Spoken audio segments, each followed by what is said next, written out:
Hey guys, this is Frank Yecker, and you're listening to Submission Radio. Hey, this is Rich Franklin. What's up, everybody? This is Chris Lieben. This is Diego Sanchez. Randy Couture. Alistair Overeem. Hi, this is Stephen Bonner. This is Don Fry. Hey, I'm Phil, Mr. Wonderful Davis. TJ Dillashaw. You're listening to Submission Radio. Submission Radio. Submission Radio. Submission Radio. You're listening to Submission Radio.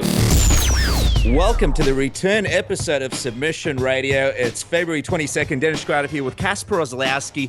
And Cass, it's good to be finally back with Submission Radio. A bit of a break there before. I know, a bit of a break that went a little bit too long, longer than we expected. We'll have the explanation for you in just a second, but first, we have to give you the goss, tell you guys who we've got on this show. We're returning, and we've pulled out some good stops, action-packed show. We have none other than Big Ben Rothwell capping off the show. We'll be talking to him in just a few minutes. The guy's got a fight against Junior Dos Santos, lots to talk about there. Tony Ferguson, we were originally going to have him, I believe, before this Khabib Nurmagomedov fight was officially announced. We've been waiting with bated breath. As soon as it got announced, we were like, Tony, let's get him on the show. He's going to be talking on the show about a whole bunch of things, obviously. His position in the division, Khabib Nurmagomedov, and then TJ Dillashaw hasn't talked much since his loss to Dominick Cruz. I believe he did one interview on the MMA Hour. He's going to be on the show today. We'll be talking to him at the end of the show, and I'm excited. I can't wait. There's lots to talk about with TJ, obviously, so the order will be Big Ben Rothwell, Tony Ferguson, and then TJ Dillashaw. Certainly right, Cass. And that it doesn't end there. We've also got a lot to talk about later on in the show as well. We're going to be breaking down Bellator 149. What did we think about King Mo versus Dada 5000? What did we think about Ken Shamrock versus Hoist Gracie? What do we think about it all? We're going to break it down and let you guys know. We'll also talk about UFC Fight Night 83 and give our reactions to some of the winners and losers from the night. So a lot to talk about there, Cass. Yeah, definitely super happy to be back. The break that we took, it wasn't actually meant to be a 2-week break. It was meant to be a 1-week break. Unfortunately, the episode before our short 1-weekend break, it kind of fell apart in the last second. We did have 3 guests planned as per usual. I'm not going to name any names. Actually, one of them you can figure out. Cody Garbrandt was one of the guests that we were going to have on. We had another 2 guests on. Basically, we were going to pre-record all the interviews just due to timing. It worked a lot better as far as convenience went. It was Friday here, our time. We were supposed to do 3 interviews, Cody Garbrandt and another fighter, and our main event sort of fighter, so to speak, got moved to Saturday. Basically, the first interview that we did it wasn't to our liking. Basically, we had a fighter who got a big win, picked up a big win, probably the biggest of his career. We wanted to have him on the show to talk about that, and for some strange reason, he did not want to talk about that win. It was the most bizarre thing. All he wanted to sort of do is move on from that fight that he just won and talk about his future. And when we asked him about sort of what was going to go on in his future, he had no answer, which is basically, we're going to talk to the UFC and see what happens. So it was an interview that we weren't happy with, and we decided, or we were thinking about, how do we even air this on the show? We thought, well, at least we've got our main event fighter the next day. Again, not going to name who it was, but former champion, recently lost his belt, and I believe he'll be, getting a chance to regain his belt. So we're very excited to get this big name. I mean, there's a few of them. So I'm not naming any names. He was supposed to be on the show. Dennis, why don't you break down for the fans what exactly happened, why this interview didn't pan out? Well, like Casper mentioned, on Friday, we tried to make it happen. Unfortunately, there were some technical issues which moved it over to Sunday, our time, I believe, which was right around crunch time. And it just didn't work out. I guess we got our wires crossed. Me and Casper tried very, very hard for our listeners to get this interview done. But I suppose the communication just wasn't there. And unfortunately, we just weren't able to get this interview together. And we thought, rather than putting together sort of a subpar episode for our listeners, we care too much about you guys. We care too much about your time. So we just released the Cody interview. And we apologize to everybody who was looking forward to the episode. Nothing's worse for us than when we can't get an episode out. But above that, we want to make sure every episode sort of reaches the criteria that we set for ourselves. And the other thing is, like, the way we look at it is, we get a lot of new subscribers and a lot of new listeners every single day or every single week, I should say. So we always consider it like, what if it's your first time listening to Submission Radio? What are you going to expect? We didn't really want to put out a half-assed show with, one good interview. And, I really like the Cody Garbrandt interview. I think it's a good interview. You can still check it out. Another interview that we thought was probably the worst interview we'd ever done. And then, our biggest name, the glue that was going to hold that show together and make it, sort of big name show, essentially pulled out. And you said we got our wires crossed. I'm not really taking much responsibility for that. I don't think it was anything on our part. It's just one of those things where it sort of happened. So we didn't want to put out, a subpar episode. And we did toy around with the idea of, just doing a breakdown special because it was UFC Fight Night, 81, I think it was, the Johnny Hendricks, Stephen Wonderboy Thompson card. But then we thought, and it's like, well, do you really do a breakdown special on that? In the past, we've done breakdown specials on UFC 189 and UFC 184, and I just don't think that this card was anywhere. Those are landmark cards. Those are big cards, and this was just another fight night. Even if it was UFC 196 like it originally was meant to be, I still don't think it would have been big enough to do just a breakdown special and then release Cody Garbrandt on the side. So we decided no breakdown special. We're just basically going to not do an episode. Unfortunately, it fell apart, and we were super disappointed and pissed off. And then the following week, basically, Dennis, we had some stuff to do in Queensland. We had to go over there, and that's just something that was planned for a very, very long time. We always knew that was going to be a weekend and we weren't going to do a show, and we were going to use the previous episode to let you guys know, hey, by the way, a quick break next weekend. And instead, it just kind of ended up being us not really explaining that to you guys and us taking a 2-week break. So, not the way we planned it. We were very disappointed, but, whatever. The world kept spinning. I'm sure everything was just fine while we took a break. We're happy to be back. Yeah, that's right, guys. So now we're back better than ever. And just a reminder to everybody out there, the Submission Radio Technique of the Week, that kept going. And Anthony Prosh, a legend obviously here from MMA that recently retired from the UFC, he's been doing the techniques for us. There's some really fun techniques to check out. Jump on our channel. It's youtube.com/Submission Radio AU. Yeah, and we've been getting good feedback with these techniques. I know a lot of them, like especially Anthony Prosh's ones, they're very basic. And I guess one thing to remember is that they're aimed at sort of everybody. Like, we've got techniques on the channel. I think we've got like 70 techniques or something, maybe more, because they've been going for a while. We've got techniques that are aimed at beginners, such as these ones. We've got techniques that are aimed at sort of, novices and, people that have more skills. These ones just happen to be sort of more aimed at beginners, but I do believe we're almost finished with sort of the Anthony Prosh series, and we'll be moving on very soon. And I'm not going to tell you who we've got next, but suffice it to say, it is a top middleweight in the UFC. So I'm really excited for these new techniques that we've got coming, and obviously we'll have even more people in the future to surprise you guys with. But that's pretty much it. That's enough yammering from us. We're going to be cutting to our next guest, or our first guest, I should say. And Dennis, I believe he's on the phone, and you're ready with the introduction. Our next guest has been on an extraordinary journey over the last couple of years as he's established himself as a huge threat to the UFC heavyweight belt. He's also been making friends all over the world as he prepares to take on Junior Dos Santos in Croatia at UFC Fight Night 86. Big Ben Rothwell, welcome back to Submission Radio.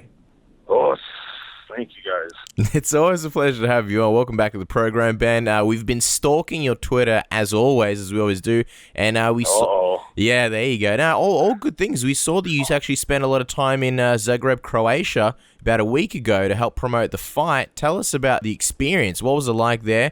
And was the fan reception as warm as the fans in Dublin, Ireland?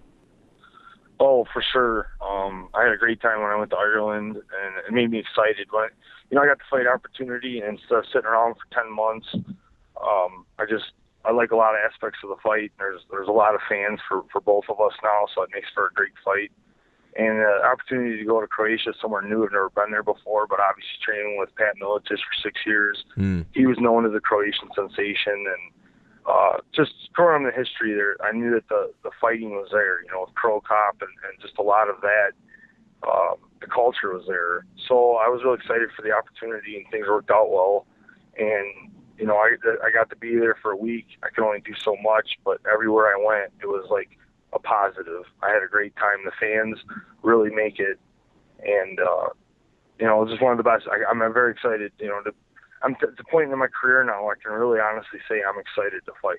And, it's not even about a fight. It's perform. Well, you mentioned last time when you were over in Dublin how you and Andrei Arlovski sort of had played a few games and had a bit of fun. I'm just wondering, any funny stories from your time in Croatia or any funny or interesting interactions with any specific fans? Well, it was, the fans were just great. It was like on Thursday, I got there late Tuesday night, so I'd only been there for a little bit. And Thursday, I was kind of like on a track where I had to go to specific places, and then, I was kind of like sheltered. And then Thursday night, I finally got to get out. We went to dinner. I got to go walk around. And 10 seconds after getting out of the cab, strangers from across the street were shouting Big Ben, and they wanted me to win. And wow. They had my back. And it was just, the UFC PR people were just like, wow, like, this is happening. And it was very exciting, and just to have that kind of support already and just to feel it. And people know it, starting to feel what I'm fighting for. And one of the stories is when I came back that night, it was crazy. Just sitting in the hotel or in the lobby with a couple of his friends, Crow Cop was sitting there. Mm-hmm. So it was like, I just was like, yeah, wow. And all the people that I was with and pretty much the rest of the UFC crew, everybody just went to their rooms. And I was just hanging out by myself and just to see Crow Cop. So I got to grab a picture with him. And it was pretty exciting. It's interesting that you say you grabbed a picture with him because, obviously, like, there's a lot of fans that would jump at the opportunity or, people like ourselves, but you and Crow Cop were obviously supposed to fight in Sydney, Australia at UFC 110. So it's interesting that that's sort of your reaction, that you would sort of drift over and grab a picture of him. And did you guys have a chat about a few things? Well, before, yeah, we had a really great talk, and it was got to spend some time with him and get some insight, and very complimentary to me, of course. And I'm a fan first. When I started this sport, it was my entire journey in the very beginning before I ever started my very first fight. It was to learn the truth about MMA and learn the truth of mixed martial arts. And it means a lot. It's not just about which discipline is the best, because we're learning, it's evolving. It's all these different disciplines used at once seems to be the best. And a lot of these truths come out because people didn't think that way years ago. And you start to learn about people and the evolution of our culture with the sport. And Crow Cop was a part of that. He was somebody that I watched and he influenced me. And having to fight him isn't that. We were competing against each other. He was going to make me better. I was going to make him better, one way or the other. Win or lose, these things happen if you let them. And, it was a tough time, too, to bring it up, is that we were going to compete. And before and after, even if we did, it's still that respect is there. And when I was in Australia, it's funny we bring this up, is because that was one of the hard people I was asked in my last interview what one of the hardest times was that I had. And it was when I was in Australia and got so sick and was in a bed and in the ER room for those days, the weeks of the fight. And I was still, the idea of fighting was still there. It was like we were going to compete, and it was a brutal time for me. And to not be able to fight, it was tough because it was my opportunity to fight in Australia. And when you guys said that I'm making friends all over the world, that's really awesome. That's probably one of the greatest things I could be fighting for. And it's true. And I feel like I am making friends all over the world. And I kind of lost that opportunity in Australia. And it's been really hard on me. It was one of the lowest points in my career was that, not being able to compete for the fans. And I think my record speaks actions. Everybody can say what I'm saying. But when you look at my record, 33 finishes out of 36 wins, I go out to perform. I go out to give the fans what they pay to see, what they want to be inspired to see. And it means a lot to me. And I'm glad I got to be on the phone with you guys, because I think that message needs to be out. And I think more and more people are realizing my message is true. Yeah, certainly. And a lot of Big Ben Rothwell fans here in Australia, and certainly we expect you to come down here on a promotional tour soon and have a couple of shrimps and a few beers with the boys down here. But before we get into your next fight, we want to get your thoughts about the craziness in the heavyweight division. More specifically, Cain Velasquez getting injured, Stipe replacing him, and then Verdum refusing to fight Stipe because he was injured and only open to fighting Cain. I'm just curious, Ben. We never got a chance to ask you, what did you make of the whole situation? Well, we're also kind of sitting right here waiting. I got myself busy, And a lot of the reasons why I know a lot of heavyweights are starting to come out and saying, oh, it's from contract, oh, it's from this or that, about why they didn't take the fight. They say it now that Junior and I are signed, now they all come out to say what the problem was. So it's fine. We know what I'm doing. I don't know who's fighting for the title, though. It's not announced. We have our suspicions, and it's kind of like set and just where is it? Because it makes it a lot easier to talk about everything when it's like announced and just like, now we can talk about this. And what we do know is Kane's out right now, and Overeem just signed, but he's already saying, hey, he wants to fight in Rotterdam. Like he's already saying what he wants to do. So, who does that leave? It's up here in this top, and we don't even. Where does Travis Brown even put in the place? He's won one fight, and Andre Arlovski is there, but Andre did an interesting interview, and I said, hey, his shoulder was hurt, that's why he didn't take the fight. And I think that's an admirable way to just say, yeah, one of your fellow fighters just said, hey, man, you're hurt, leave you alone, give you some time. He came to an interview and says, no, we were going to take the fight, but our management looked at the fight, and we decided that there's not enough time. I'm just like, man, you didn't have to say any of that. That doesn't sound, now it doesn't sound as good. Now it's like, oh, like, they don't want to fight Junior or something. So I don't know. It's interesting how different people handle things, and looking for those outs, I guess. And my position is easy. I'm here to fight all of them. And the ones that want to fight me again, that means I didn't do my job the first time, and I will not repeat that mistake. Well, the first time you were ever on our show was after you knocked out Alistair Overeem, and you called out Junior Dos Santos, and every time we've had you on since, you've always said that he's the fight you want the most. You've echoed that pretty loudly. How do you feel now that it's finally official that you're getting what you've always wanted and you're going to be fighting Junior Dos Santos? When I said that, he was I think it was undisputed, he was number one contender at the time. So, my position changes. It's always it's about me becoming the number one contender. So that's, that was what the message was then. And then, Overeem got the win on him and put him where he's at right now. So I have to look at I have to remind everybody who Junior Santos is and what he's done, and why he's still always a threat to anyone and everyone, and build that up. But I still believe that with a 5-fight win streak, I'm getting what I wanted. I'm going to be the undisputed number one contender. Yeah, no, certainly. And it's interesting that you mentioned that, because Junior Dos Santos is sort of perceived differently now to when you were originally asking to fight him. Was he still the person that you wanted to fight next, Ben, or did you have your eyes set on someone else and Junior just sort of fell into place before you got that next fight? No, when you're thinking about fighting everybody, you don't really set that. If they were like, hey, we need you to fight Verdum now, this many days, yep, fine. Well, Junior, Verdum's healthy, you need to fight in 1 week. I can honestly tell you and sit here and tell you that after the Barnett fight, by the end of the weekend, I was ready to fight Stipe, Verdum, whoever it was. So, what else do I need to say? Here I'm coming for each and every one of them.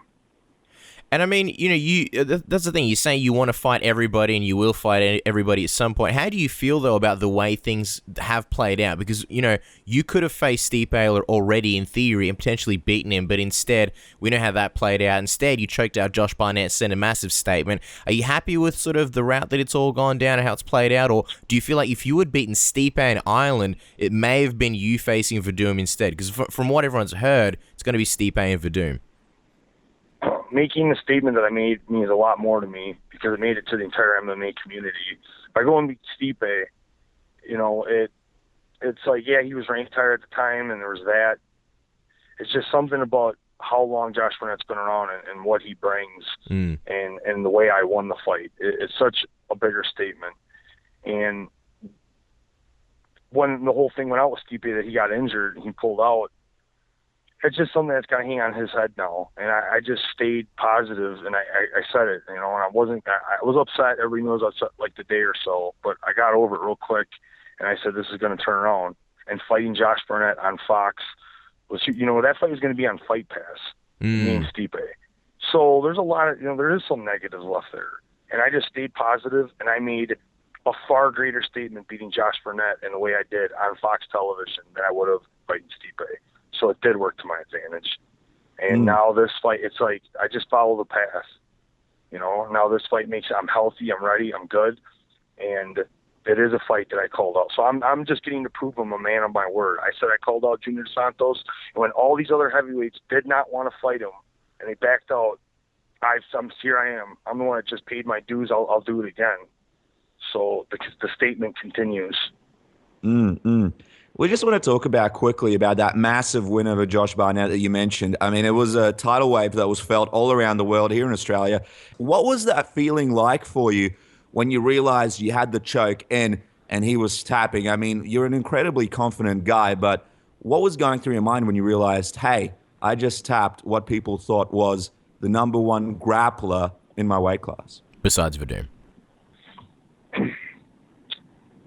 It's kind of like you got to break me up into two parts, you know, and how both those parts took it.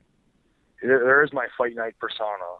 You know, I have like this switch, I call it. There is two sides to me. It's true. And the one that's in there is, and you're watching me fight and you watch me do what I do, getting the tap and I stand up and that's what's expected. This is what I do.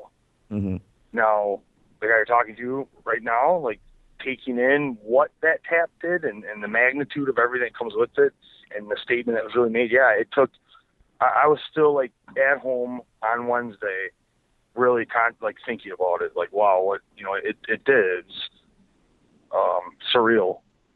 And it's the best way I've been trying to put it. So yeah, there's a lot to it. And we're just very proud now because what it's, you know, my team's being recognized and how many people are taking notice. Just very curious, Ben, because the other thing that was sort of missing from your entrance was your cape, your hood that you wore last time that everybody seemed to love. Now, you mentioned that before you went out, they actually told you you weren't allowed to wear it. I mean, is that it for the cape and the hood, or will there be possibly even like a Reebok one in the future? Because it seemed like the fans really loved that about your other persona that you mentioned. Yeah, and that's awesome to hear because it goes both ways. It does something for me, and there's a group of fans that love it. So it's a double bonus. Just the Reebok is a sensitive subject. It's sensitive right now because we have to look at the positives of it, you know. And right now it's just Reebok is wants things done a certain way as far as how we walk out, what we're wearing, and promoting the brand. And you got to think there's a lot of guys that do get help from this. And I you know, we don't hear enough from them. They don't talk about it. But the guys that come into the UFC and they're fighting on those lower tiered cards, they weren't making much to anything. I mean, really, let's be honest. They try to say they get their sponsors, but it wasn't much of anything. And now they're guaranteed something. And that's the next generation of guys that produce the sport. And they are getting some help now, more than they would. It's unfortunate as the guys at my level, yeah, we suffer. It had to come from somewhere. So for right now, it's just, hey, look, we have a major company that is now supporting the sport and backing us, and this is our way to get in the mainstream. And yeah, it sucks for a lot of us right now, but we have to see the bigger picture. The real victim here is the magnificent hood that we're not seeing at the moment, but that's okay. Maybe in the future there'll be a Reebok hood and everything will be made right. I think if enough of us talk, it's going to take the fans. Yeah. I need what you guys just said. Wow, I wish I could have a couple people on the phone with me right now while you just said everything you said about how many. You know, it isn't just you. You know, there's a group of fans, and this fan, I think it's getting bigger and bigger. That they love all of it. You know, let me be me. I think we need to start a hashtag like Rothwell Reebok Hood. But on another note, Ben, we remember when you first called out Junior at the end of 2014, and a lot of fans didn't really think you were ready for him at that point. And I think maybe the losses to Cain Velasquez and Mark Hunt were part of the reason behind that. Now, you're looked as the favorite by not only fans, but by odds makers as well to beat Junior. I know that you've always believed in yourself, or especially in the last couple of years, but how do you feel about the fact that the people have really gotten behind you over the last couple of years and joined you on this, this journey of development and progression as a fighter? Well, there's a group of people that believed it before they even had any of that. They just had me and what I was showing them I could do. And to prove them right now, yeah, it's very fulfilling. Because it's there, you know it's there, and it's just a matter of showing the world it, and now it's happening. But what's crazy is it's just, do you guys remember what I said right before I laughed to the whole world? When you beat over him? No, when I beat Matt Matreon. I'm struggling. I know it was an epic promo, but I forgot your words. Remind us. That you haven't seen anything yet. Yeah, there you go. And it's just, people don't even know the magnitude of that. You know, it's not just a go-go joke. And yeah, it's just a lot was shown in the last fight that people didn't even see, and that's like another like accomplishment. It's just like, wow, this is really happening, and the details and see things. You know, it's pretty awesome to have them catch notice. No, certainly. Let's. Sorry, Ben. Go on. I thought you were done. No, we're good. Let me ask you. Let's talk about the fight because we do appreciate your time, but we know you don't have very much of it, and we will let you go very shortly. Just speaking about Junior Dos Santos, obviously a lot of criticism about his last fight. A lot of people believing he didn't quite look the same, and possibly because of some of the head trauma that he's taken in previous fights. I just want to get your perspective on Junior's performance against Overeem. Is Junior at a point now where he's lost his confidence, or do you think we may never even see the same Junior Dos Santos that was the UFC champion, which seemed like so long ago? Always got to show the fans that Junior and I are, you know, we've proven we're two of the best in the world, and you just got to tune in. You know, we're the main event of Fox Sports 1, so a lot of people should be able to watch it. If not, come to Croatia and watch it live. And we're going to give the fans an incredible show. So that's it. That's the message. And you know, April 10th, hold on. Regardless of sort of where Junior's at in his career, he's still always dangerous on the feet and obviously lethal on the feet. His ground game's fairly untested, whereas obviously you've just picked up 2 back-to-back submission victories, both via go-go choke, we might add, and before that 2 back-to-back knockout wins. How do you see this fight playing out? Where do you see yourself having the strongest advantages, Ben? That's it. You know, April 10th, I'm giving you guys all a reason to, you know, you got to see. You know, who knows what is going to happen at my entrance, and you know, what are we going to do inside that cage? And then you guys are going to tune in. So is there possibly something new planned for the Ben Rothwell entrance? A new wrinkle added to the entrance game? It may not even be new. It's not new to me. Like I said, there's so much that the world needs to see from me, but it's going to be new for you, for absolutely. And it's quite the list. Well, it's very exciting. We can't wait to see. I mean, I know you don't want to give too much away about the fight, but what do you think sends a stronger message? Knocking out a knockout artist or scoring your 3rd back-to-back go-go choke? I guess we're going to find out. Ben's tight-lipped here. Doesn't want to give anything away. Ben, you're very good at keeping secrets. Hey, that's what people like, right? You can't know everything. We've had. It's funny because my wife, I have to make up for it here because in real life with my wife, I'm horrible at secrets, so I have to practice somewhere. So you're making it up here with Submission Radio and all your Australian fans here today. Well, the other big question is, Ben, what do you think a win over Junior Dos Santos does for you? I mean, you spoke a little bit about the picture before. You win against Junior Dos Santos. That's 5 fights in a row. Does that give you the next title shot? I believe so. I believe the fans are already. You know, there's a large group of fans that say I'm number 1 contender right now. They'd have no problem seeing me fight for the title. You know, I see, you know, some of the best journalists and you know, out there saying the same thing. You know, these are MMA analysts. You know, these people are invested in our sport, and this is how they feel. So that's some pretty powerful backing. And when I say that, I know that I'll be the number 1 undisputed contender. I just feel it. Everyone's like, yes, you know, it's just, that's the way it is. So that's why I took this opportunity, because I believe I just need the champion, whichever one it is, stay healthy, and we're going to fight, you know, this year. Well, finally, Ben, you know, the man who seems like he may be in line for the next title shot is Stipe, and he sent a strong message when he yelled at Dana White after knocking out Andrei Arlovski, and that's apparently what got him this apparent title shot. Nothing's still locked in. Do you plan on doing anything similar after you beat Junior, just to lock in that potential shot? Because even though you always cut a great promo after you win, it feels like, you know, it's aimed at the crowd. Have you thought about perhaps jumping the cage and getting into Dana White's face, maybe taking a step above Stipe to make sure you're next in line? That doesn't sound like anything I'm going to do.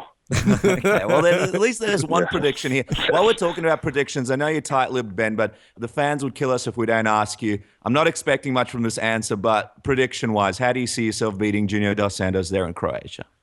It's they got to tune in. They know it. Okay. There's nothing to say here. You got to come watch. All right, well, we know the date. Obviously, guys, you can follow Big Ben on Twitter at Rothwell Fighter. And if you haven't seen, his account description is pretty classic. It says, "I get paid to end monsters." Very well put, Ben. And, of course, you can see him fight at UFC Fight Night 86. Reminder, April 10th. And, obviously, because of the time difference, it's going to be April 11th here in Australia, where he'll be looking to put an end to another monster, and that's Junior Dos Santos. As always, Ben, thanks so much for chatting with us, and thanks for coming back on the show. All right, guys. Thanks for having me on. Hi, this is Connor Nelson, and you're listening to Submission Radio. All right, guys. Our next guest, making his first appearance on Submission Radio, he is fighting Khabib Nurmagomedov in a fight that fans almost got to see in December last year. Now they will be able to watch it in the main event of UFC on Fox 19 in April. It is a pleasure to welcome Tony Ferguson to Submission Radio. Tony, welcome to the show. How's it going? Thank you guys for having me. I appreciate it. And just I'm driving about 4 hours from my house to go support one of my local fighters. And man, you guys are killing some time for me, so thank you. Well, we're great at killing time, Tony. Now, before we get into what seems like the biggest fight of your career, we've noticed that you've also bought a new home with your wife, and it seemed to also coincide with Valentine's Day and your birthday. Is that right? Yeah, Could that be right? Yeah, it was absolutely right. It was actually really cool. I had the opportunity to move in on my birthday and Valentine's Day. I took the opportunity to do it, and right before the fight camp starts. So that would be an awesome way to kick off the camp. My wife's pregnant, just needed a house for my baby boy, and just took care of business, man. It was the biggest man move I've ever made, so, props to that. Wow, congratulations on the house. Congratulations on the pregnant girlfriend. Let's talk about the new crib for a second. What are some of the features you're pumped about, and will there be a man cave for Tony, and what's it going to have in it? Oh, the man cave. You guys don't even know. I just started with my garage, and I just started getting the spec down. I'm actually going to put a nice in-home workout facility in there. And I'm going to put a nice ring. I'm going to build a ring because I'm a fan of boxing. I'm a Mexican, so I like the ring. The octagon is my playground, but the ring, if you can move in a boxing ring, you can move in a cage. I got some boxing bags I'm going to be hanging up. I got a lot of trophies. I got a nice spot for my belt when I'm going to win it. Nice little place for that to go. And it's beautiful, man. It's everything a man cave is going to be. The place is going to be full of a sauna, just everything I absolutely need to keep myself sane and victory shape. Now, are you meaning to tell us there won't be a big screen TV and possibly even spa facilities at this man cave? Oh, you know it, man. It's going to have a nice holistic spot to have a relaxation. You know what? The big TV, you know how it is. I see the visions in my head. It's going to take some work, but I see it. And, hey, every goal that I've ever had, I've crushed it. So my man cave is definitely going to be one for the books. You guys will definitely see some pictures. I might have to have an MTV Cribs or something like that. I have to show you guys through with my Skype. Now, let's talk about your fighting per se. The man crib aside, apart from your decision loss to Michael Johnson, Tony, you had a stellar run beating some tough names in the UFC. However, for the longest time, it kind of seemed like even though you were winning, you never really got the attention or credit you deserve. Well, what was that period like for you, and did it ever get to you? Yeah, it got to me. I'll be honest with you. I saw my ranking go down from like all that hard work, knocking everybody out, putting up the numbers. One fight, man. That's all it took. Took a broken arm and it sent me back down to top 70 or something like that. No, it sucked. So for like a year and a half, I'm sitting here watching my opponents. I'm kicking and screaming at the TV. Wife's going nuts watching me do this stuff. Year and a half goes by. Hey, you know what? Shit happens. It's going to happen. But the important thing is I'm kicking ass. I've got 7 consecutive victories. I'm on my way for the 8th one. April 16th, Khabib Nurmagomedov, the main event. The Eagles going down. That's it. It's plain and simple. 8 consecutive victories is what we're going for. 11-1 sounds better than 10-1. Before we jump into this fight, Tony, I'm just wondering, do you feel like you're getting the attention and the promotion that you deserve now that you're fighting the number 2 ranked guy in a main event? I always fight low pro. I'm a B12 stealth bomber. I always do the damage when I need to. I don't need to always be out there in the spotlight. That's for the other guys. I'm a fighter's fighter. I go out there and I do my job, and I set the standard and the pace for these younger generations to go out there and do better than I did. I don't have a blueprint to what I'm doing. My coach, the coaches that I have, and the training staff that I have with my team and my squad, we spend every ounce of our energies to making sure that we're bettering ourselves. Whether that's we don't have any ego, we're working on our team building skills.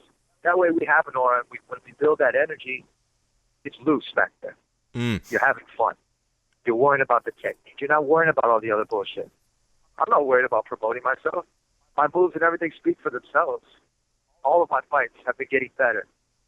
None of these fighters want to fight me. None of them are signing on the dotted line. You have Anthony Pettis, who just signed the dotted line for Edson Barboza. Well, if you want to try to calibrate yourself against that dude to try to fight me, you're not going to be able to do it. I think Edson Barboza is going to chew him up, spit him out. These other fighters that have risen to the top, they fall fast and they fall hard. But you go slow and steady like the tortoise in the hare. That's what I say, silly rabbits.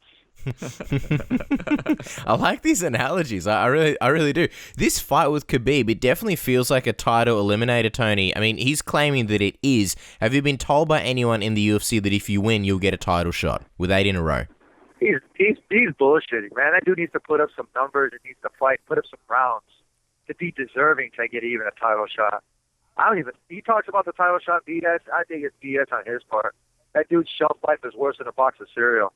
You know, and I hate to say it, but when he's cutting down from, if he's at 200 some odd pounds and he gets to 155 pounds, his bones are going to be brittle. And for me, I stay close to weight, and I'm going to be sharp. I'm going to be fast. And his one-dimensional ass ain't going to be able to handle me. He's flat-footed, and he has no rhythm. What about yourself though? Because I mean, whether he sort of thinks he deserves a title or not is kind of a side thing. But you know, this would be 8 fights for you. Has anyone told you, Tony, if you win this, you'll get a title shot? I said something to Dana. He was like, "Hey, just worry about your vacation right now, kid." And the funny thing is they got a good plan for me, and I'm not in any rush. When I clean out this division, I will move back up to 170 pounds and clean up that division. I didn't even want to be at 155. So I'm a company man. I decided to go. They offered me a chance. I said, okay. I stayed here, and from the looks of it, the way I started taking it out, I wanted to be the greatest of all time. So I had to pick off all the 10 of them, not just whoever. I started from a good number, and I went all the way down to top 70, like I said, when I lost. And now I'm top 5.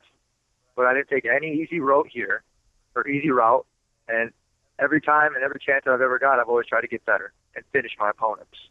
Not one other fighter out there is doing what I'm doing. Nobody's using the elbows like me. Nobody's using the flips and the kicks. Nobody's using the roll attacks or the takedowns and creative transitions, fighting for my back. It doesn't matter where these guys go. I'm deadly everywhere. And that's how I practice and how I train. Well, for fans who may not know, you've had a lot of opponent switches and opponents getting injured in your UFC run. We've counted at least 4 cancellations and opponent changes thus far. I'm just wondering, Tony, at this point, are you almost numb to that situation? Because obviously you were supposed to fight Khabib in December. It didn't happen, and Khabib is very injury-prone. Do you worry about him pulling out again with April being so far away? I don't. I mean, with my fight with Michael Johnson, they had pulled out in the fight, right? And when they pulled out, they went through not just 1 or 2 opponents. I mean, I went through a shitload of opponents, man. There was like 15 trying to find me an opponent.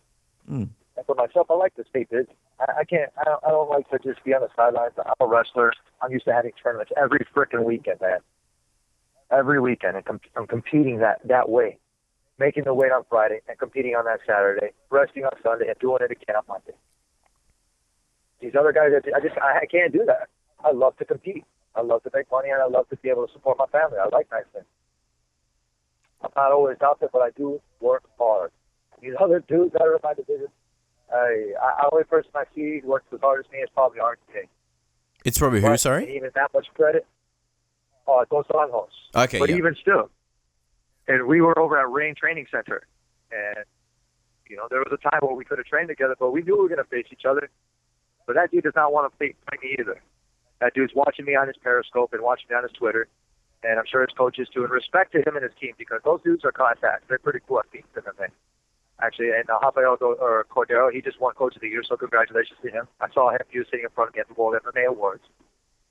You know, this game is cool. You can be friendly with people. You could be business-like.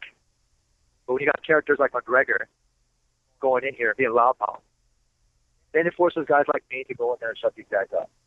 So I hope RDA finishes him. Either way, doesn't matter. That belt is staying there and it's staying warm for him. And I love that because it's not going anywhere. Neither am I. Well, we'll get to McGregor in very soon, but before we do, let's talk about this matchup. You talked about all your different moves, your rolls, your transitions. Can't get over those rolling attacks. Khabib thus far has shown that he's the most dominant grappler in the division. How do you deal with his level of sambo and wrestling skills in this fight, Tony? His level of wrestling and sambo skills goes as well as the conditioning. His conditioning is piss poor, man. That dude is only trained one-dimensional, and his sambo is good. I'll give him that.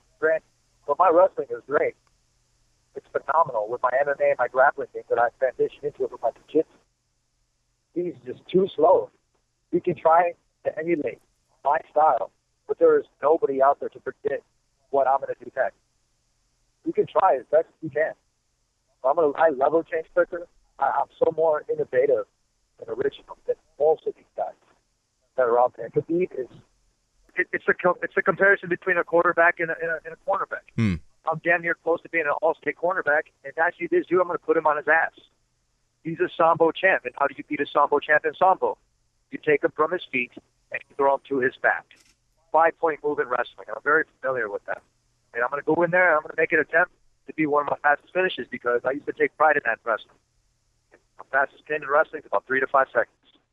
Wow. Well, I mean, it's one of those things, Tony, where a lot of people don't think that you might want to grapple with Khabib. So are you saying that in this fight, we may still see you going for your rolling submissions against him, even though he is quite a dangerous grappler? He is a very dangerous grappler. But you got to remember, too, I'm a knockout artist and a submission specialist. I'm deadly. I'm the James Bond of this division. You guys have no idea of my secret weapons. I go in there, and they want to get close, I'm going to use my elbows. They're going to get sliced and diced. You know, I would love to add Khabib's picture to the list of Josh Thompson and Edson Barbosa, but they're hard. But, you know, even when we'll touch on that little face with Conor McGregor, I'll give him his red panty night if he really fucking wants. Oh, wow. Spitting fire. And I love the James Bond comparison. Reebok needs to make like a Reebok tuxedo. You've talked about, obviously, the grappling. Give us your analysis of Khabib's striking. How much of an advantage do you feel you have in that area over him? Because that's the one area where he's been criticized. I hope he goes in there and wants to go toe-to-toe because I'll light this dude up. He's too slow, and I'm too fast. If he wants to go toe-to-toe, that's my world right there. I know him and Khabib. He's going to try to pressure me and use his old BS games that he always does. Boring as hell. I'm going to lay and be a wet blanket. For me, I'm not that wet blanket. I go in there and I'm going to snap him out. I'm going to snap his ass with that towel, and that's it. Send his ass home. It's going to be a long plane right back to Rush after I get done. Now, Tony, one of the things that Khabib criticized you over on social media was your celebration of Sage Northcutt losing. He called you a bum and claimed that you were jealous because he makes more money than you. Looking back on the whole situation, do you regret your reaction at all about Sage's loss? Well, I don't think he makes more money than me. If you count 4 performances of the night bonuses, not kicking everybody's ass, I do pretty decent, man. And as far as everything else is concerned, I do think the kid has a lot of potential. I think it's bullshit that Khabib is trying to hop on bandwagon to try to keep everybody going against me. But, hey, if he needs everybody to fight his battles for him, that works for me. And Sage Northcutt, I give him props. You know, he's a young kid. I didn't know he was that young, but he should have been able to get out of jiu-jitsu move like that. It's a long flute choke. I called it out at that instant. A couple of days later, Gracies were like, "Oh yeah, it was a long flute choke." You know, this is the shit that I know, man. The people, if you guys really want to know some jiu-jitsu, some MMA, or those kind of things, follow my page. I speak it and I keep it real, man. These are some little things that I teach my students before they even make that transition to go into pro. From their amateur days, they know how to get out of these chokes and these holds. This is a man's sport and a woman's sport now. This is a grown-ass sport. These kids that are 19 all the way to 21 need to go to school, go to college, get that education, get a little toughness in there. Go take a sport like wrestling and make that great play. You go into this sport, you better be ready for what comes after you. And I've dealt with it, good and bad.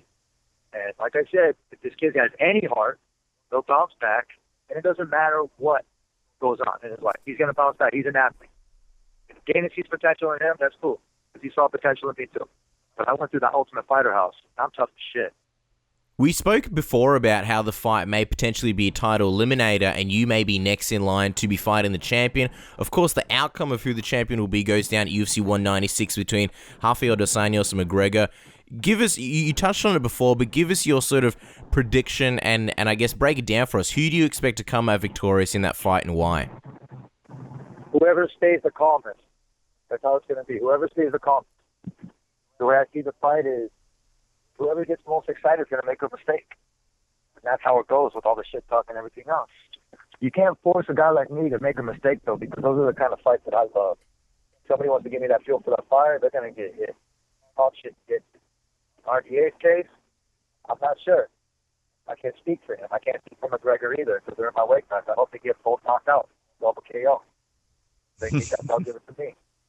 That's how I see it happen. It happened before, it could happen again.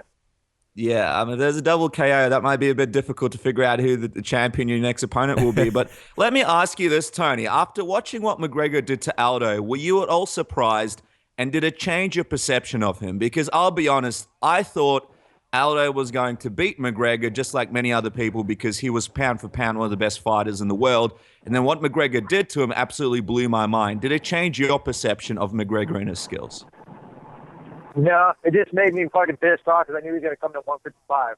And I knew that he was going to probably get a title shot because he can talk his ass off. And unlike in this sport, you can talk your way to a title or you can work your way to a title. I'm not hating on either one of them because I'm doing one of them. I've earned my stripes. I've done my shit. So I don't have a problem laying pro. But if this bitch wants to try to go to 170 before fighting me, that's fine. I'll beat him up there.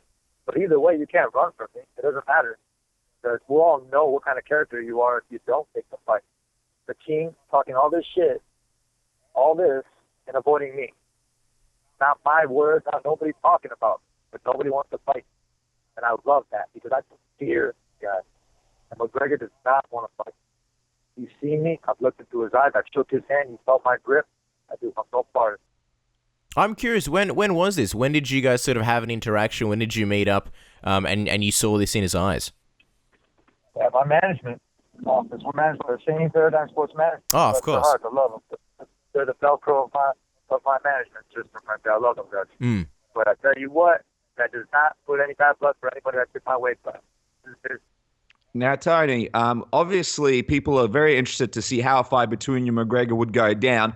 How do you honestly feel a fight does play out between you two if he is your next opponent after Khabib? This dude claims to be a master of movement, but he's a turtle on his back. Chad Mendes, if he had any kind of conditioning or patience, he would have passed the guard and put him off. I see McGregor, you can't learn wrestling overnight. I see your movement. It's cool. It's predictable. But it's not the fight at hand. Khabib Nurmagomedov, this 22-0 guy is going to go down. 22-1 is what his record's going to be after this. And then every single fighter after this, when I push that picture up with his face all cut up from my elbows, nobody's going to want to sign out of line. I'll probably have a nice little vacation. One of the issues, obviously you're fighting Khabib and you know, we're sort of getting ahead of ourselves here, but we're already talking about, you know, what's sort of next after the Khabib fight. And one of the issues we've spoken about here on the program is that if McGregor is the dual champion, it may have a negative effect on fighters like yourself because he's got to juggle both title defenses. For example, you know, it already looks like he may be fighting Frankie Edgar at UFC 200 defending the featherweight belt. Have you thought about the lag that this might cause for your title campaign? And how do you feel about him being allowed to do this while most never really got that luxury? I wouldn't even really call it a luxury. I have a job, and I'm kicking ass at stuff. Dana sees it, Sophia sees it, Joe Silva sees it. As long as I keep doing my job, I'm going to have a nice little spot for myself in that Hall of Fame hall. Everybody knows I never talk my way here. I've earned my way here. That's why I have a lot more fans that respect me because they've seen me put the stuff out all the way till now. None of my fans are flunk, man. None of these fans are road, like, what do you call them? To jump on the bandwagon dudes. These dudes see me go through hell and back. They see me come out of as a phoenix. Risen out, planes, man, coming out and doing some damage. These guys, they just don't get it. These other fighters, they just don't get it. But I love it, man. It's one of those things that if it was my opportunity and my choice to be able to go out there and just do all the stuff, shit, I think that would probably be easier being humble. Now, Tony, you tweeted the other day, remember the first Ultimate Fighter champ to knock out all opponents in a season, 170 pounds. Once I'm done cleaning house at 155, I'll move back up. When did you make the decision that you wanted to move back up to welterweight? And are you looking to become a 2-division champion yourself? When I looked at my weight, now I was like, oh, this is pretty cool. I remember barely making 170, like 175, 180 pounds, and I was feeling amazing. And all these 170 pounds were too big, too fast, too slow. And I would go in there and I would just be natural body weight. And I got the frame for 170 pounds, and I love to eat. So as I sat there last night eating my asparagus, my sweet potato, and my T-bone steak, I sat there and I was like, shit, man, I would love to eat 2 T-bone steaks and more asparagus and sweet potato. Why the hell not? Let me ask you this, Tony. Does it have anything to do with issues cutting down to 155? Because we all know there's an IV ban at the moment. Did that affect your decision at all, or was it really the fact that you did want to have an extra T-bone steak? Absolutely not. Absolutely not. And the reason why is I'm a USA wrestling champion, man. Mm-hmm. And I am born and bred, and I make weight. I've only missed weight one time. I never need a freaking IV to do that crap. I think the issue is Khabib. That dude has not made weight 2 years. I see your boy going to the emergency hospital and claiming that he's dehydrated and being able to finagle some smooth ends to be able to get an IV because he can't eat or do whatever. Khabib, if you're listening, dude, you get an IV, you're a wuss, man. Do this shit natural. Well, Tony, we're going to finish up the interview with something that we do with all our guests most of the time. It's called the Submission Radio Tap Out Round, basically where we ask you a bunch of fun questions, and you answer with the first thing that comes to mind. Something fun to wrap up the interview, kind of like word association. So are you ready? Yeah, buddy. All right, if you could be one superhero, who would it be and why? And before we get your answer, we got to admit we think you'd be a great Spider-Man or Deadshot because of all your flips and crazy rolls. But if you could be one superhero, who would you be? Deadpool. Yeah, well, you mentioned Deadpool, so we have to ask you, Tony, have you seen the movie and what did you think? I have not seen the movie yet. I'm a fan of the movie, but yet I will see it probably this weekend. And you know what? I've heard nothing but great things of it. But anything that's always like that, you know, it's always cool to just kind of wait, build the anticipation. So I'm actually pretty excited about it. We've seen it twice. We're going to be talking about it on the show a little bit later on. No spoilers, but Khabib is going to be your Francis to your Deadpool, basically. Now, you seem like a pretty intense guy, but how does Tony Ferguson unwind? Oh, dude, I have fun. If you guys have any, notice of me, if you follow me on Instagram or on Twitter, Tony Ferguson XD, you know I have a lot of fun. I love to be able to... I'm a big foodie, adrenaline junkie. I'm a gamer. I love the classic Nintendo games. I'm an 8-bit warrior. And I'm always innovative, man. I'm an inventor. So I got a couple little patents coming out, and you guys will be just watching, man. I do work. Well, you mentioned that you're a big gamer, so now we have to ask you, what's your favorite classic Nintendo game of all time? Ooh. Let's see. Yeah, Legend of Zelda, got Metroid, River City Ransom, Kung Fu, Battletoads. Mike Tyson's Punch-Out, probably. There you go. You can go on all day, man. You got the Contra. You remember? I guarantee you know the code for Contra. But that's the beauty of it. You know, I love being able to go to the classics, the good stuff.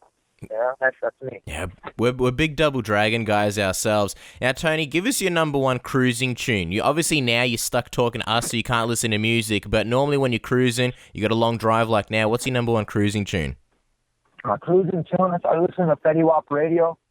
I'm always about the Rick Ross and T.I. And then just a little bit about Rage Against the Machine, Metallica.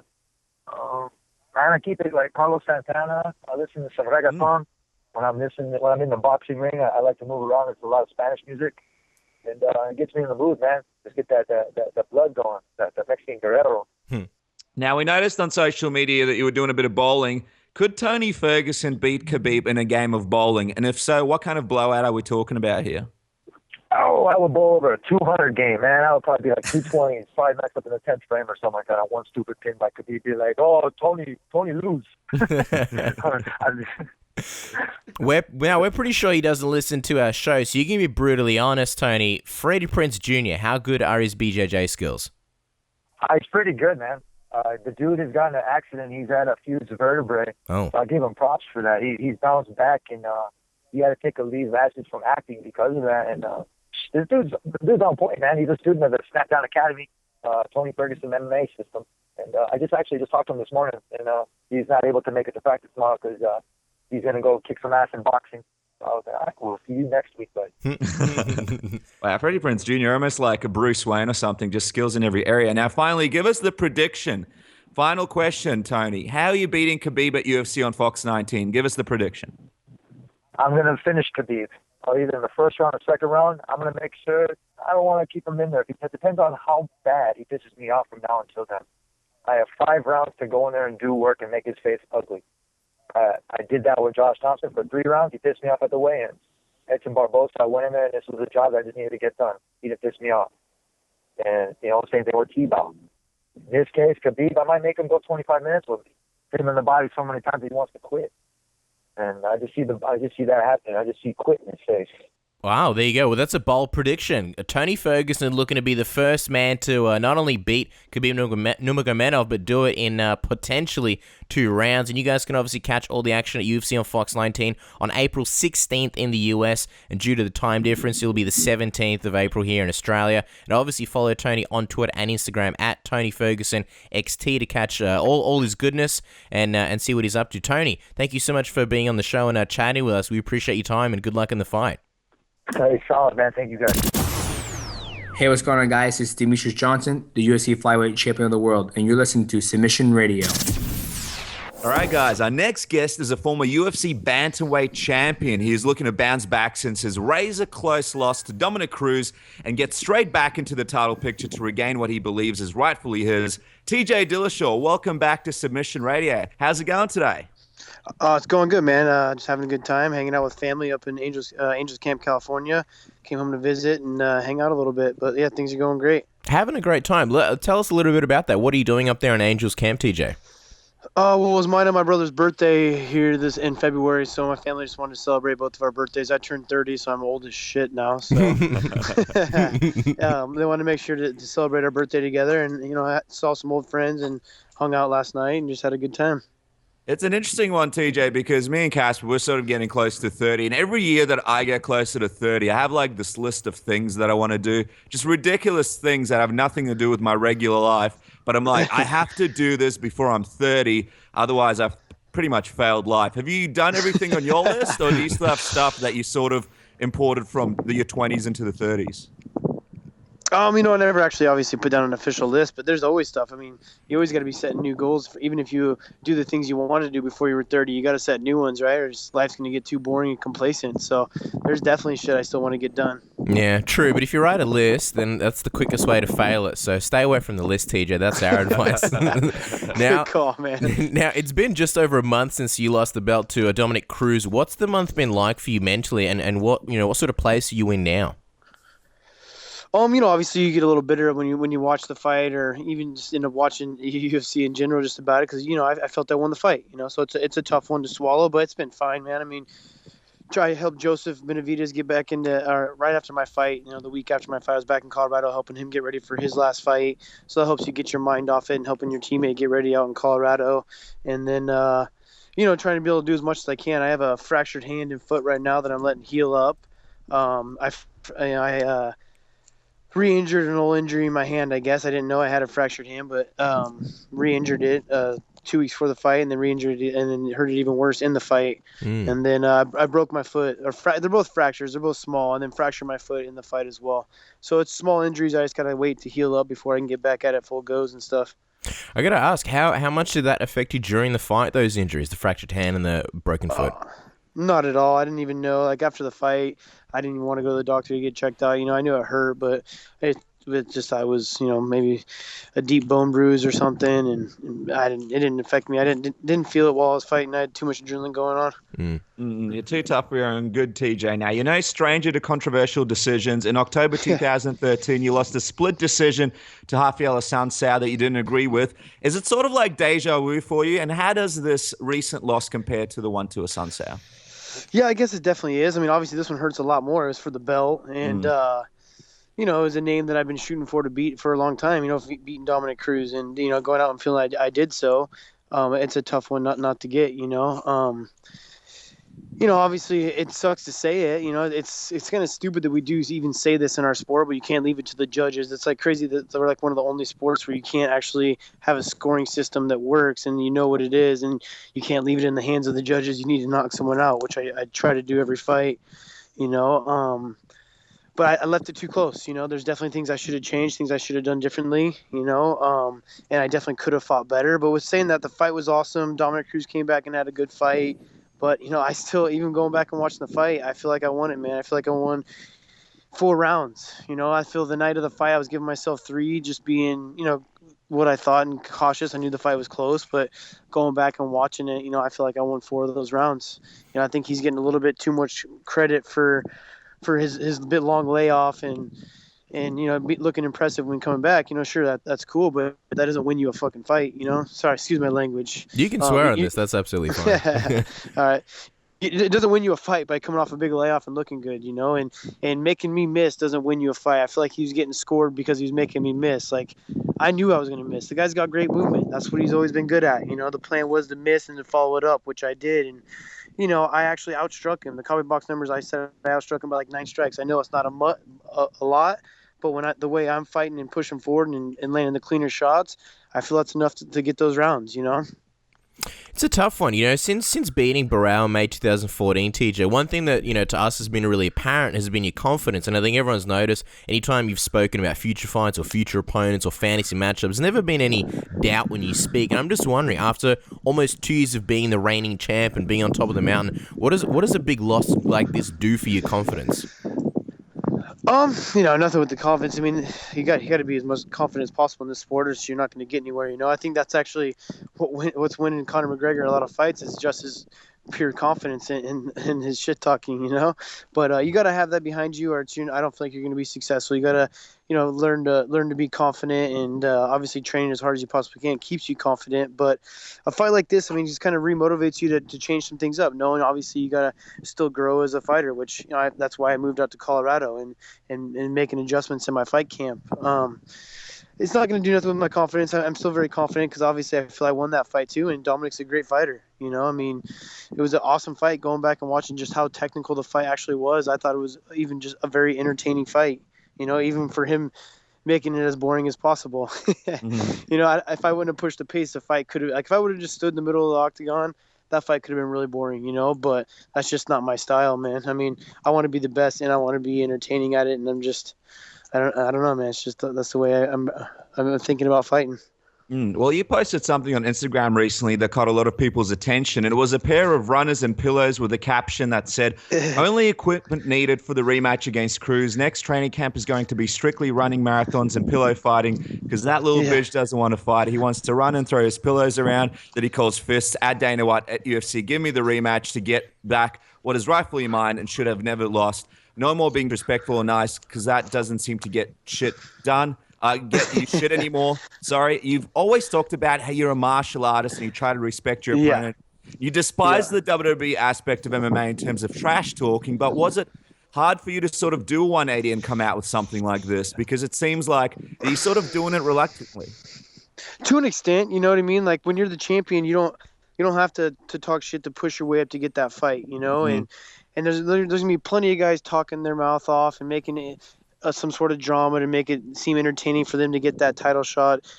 Unfortunately, that's the way the UFC is going to work, is that it's all about money and promotion and entertaining, which I understand that. When you're the champion, you don't have to do that. Obviously it might make you a little bit more money on the pay-per-view end of it, but you don't have to do all this shit talking to get the fight you want. When you're not the champion, you kind of have to do that. You got to make yourself relevant on why you want to do it. And I do think it's unfortunate that's the way it is, but it makes sense. I mean, numbers is everything when it comes to this promotion. It's not about who actually deserves the rematch. It's all about the storyline and the drama behind it. I mean, at least you're one of those guys that understands it, because there's a lot of fighters who will never talk trash regardless, and you're sort of trying to do that in order to get the fight that you want, progress your career. The part where you say no more being respectful and nice, because that doesn't seem to get you shit anymore, it sounds like there's a bit of frustration behind that line. I'm just wondering who or what is that frustration aimed at? Like going through this last fight camp with Dominick, I feel like I tried to be the more respectful guy. I didn't want to sit down and talk a bunch of shit and make this the WWE. I wanted to be all my shit talking inside the cage and just proving that I was the better fighter, and I felt like after I would have won that fight, it would have paid off. It would have shown that you don't have to be the big shit talker to get things done and be the fan favorite, but that's what people like. The Conor McGregor era is real and people do like all that. I was just trying to be different. I was trying to be the guy that was going to be a little bit more level-headed and just kind of, like I said, the martial artist, but it doesn't. I'm almost gonna have to be the heel now. It seems like just that's the way people want it, and that's just the line I've been given. People think that I'm trading on my team by staying loyal to my coach. Which people just don't understand this stuff, and so it's a little it's tough. Yeah, it's definitely tough when you see it going away. And if I would have won that fight, I think it would have been a little bit different. And now that I didn't, it kind of backfires on you. Yeah, TJ, I'm just wondering, with all the rematches going on with the title shots, for example, Chris Weidman's having a title rematch against Luke Rockhold. Cain Velasquez had a title rematch against Fabricio Verdum. Ronda Rousey was supposed to have a title rematch with Holly Holm. A lot of these matchups, not really the closest of fights, yet the rematch still happens. And a lot of people are sort of talking about the fact that, hey, why all these rematches happen? Those people lost. Well, with your fight, it was a very, very close fight. A lot of people felt like you won that fight, yet there is no guaranteed rematch. Does that frustrate you? It is, man. I do think that out of all the rematches that are going to happen for a belt, I think mine's the most deserving, especially not only the fact of the fight and how it went down and how close it was, but also what I had to do when I won the belt. I absolutely obliterated and dominated Barao, and they gave him a rematch. He missed weight. I had to take a fight on 24 hours notice, which was crazy. That was like probably the most nervous I've ever been. And I fought Joe Soto, and then I still had to give Barao a rematch after that, So I gave him more than enough chances to get that rematch, and I feel like not only was the fight close, but I feel like they kind of owe it to me almost, Mm-hmm. Well, I guess the fight that is being talked about now is Urijah Faber and Dominick Cruz. What are your thoughts on that? I mean, do you see how Urijah Faber deserves it, or you don't agree? No, he doesn't deserve it. He's got a name behind him, but his last performances, he's nowhere near he should deserve a title fight. Just going off of because they had old beef and Uriah's got a name, like that doesn't make sense. I'm the number one contender. I felt that I won the fight. A lot of people do feel I won the fight. It was razor close. I think I'm the only UFC champion to lose his belt to a split decision. I don't feel like Uriah's done enough to get that fight. Obviously he's going to talk enough that he and talk his way and try to get that fight, but I don't think he deserves it off his performances and the way he's looked. And the guy's a dinosaur, man. Hasn't been looking very good. I feel like he's going downhill. It's interesting. It's interesting because you mentioned that previously that you feel like almost with all these previous fights that you've taken with the UFC, you almost feel like they owe you the rematch because you have taken the fight with Brown and stuff like that. Is that sort of what you feel like, the fact that you have done quite a bit for the UFC, so this is sort of a time that the UFC can do something for you? It's one of the ways you can try to hopefully get in their head and say so. But no, I think I deserve it more so just on my performances and the fact that that fight was so close. More so than anything, I think that's the reason why I should get the rematch. I think it's just right. I really do. But we'll find out. Hopefully we find out here soon. And, I got some things brewing right now. I'm starting a couple companies. I'm buying a property and building a house out in Colorado. So I'm trying to get some things done. I know Cruz has got to get healthy, so I'm willing to wait for that fight. Any other fight I have after Cruz, I want it to be obviously for my belt. So I want that fight.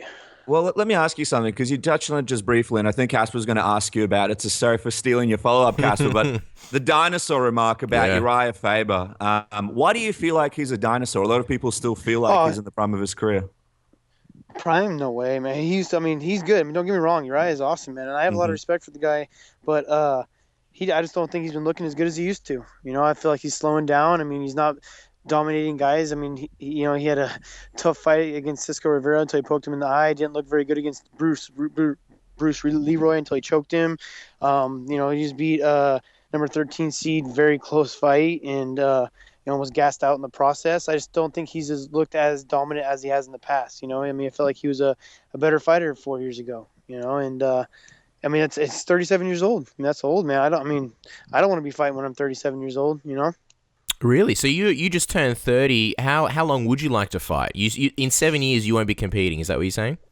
I can't tell you that now. who knows how my career is going to go? But as of now, 7 years, that's a long time. I've only been fighting 6 years total. That'd be over double my career. So I feel like that's a long time to fight. It's late in your career, and your body takes a beating through this sport. And I want to have everything be intact. I don't want to go out of this sport with any kind of brain trauma or injuries or things like that. You know, you gotta be safe with this sport and with your career. You know, we put our lives on the line. We give up a lot for this sport, and you got to be smart about it.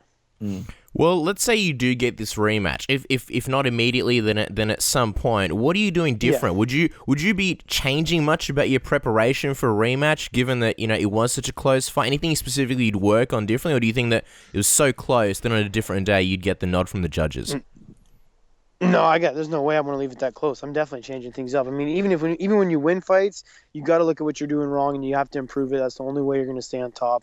You know, you see most of the greats even when they're winning, they're still changing up their techniques. They're still getting better with what they're doing. I mean, obviously, I'm not going to sit here and break down exactly what I'm doing because I want that rematch, and I'll just have to prove it what I'm going to do differently. You know. Absolutely. Well, a lot of people believe that you had more success towards the end of the fight as opposed to the beginning, especially with your leg kicks and cutting Cruz off.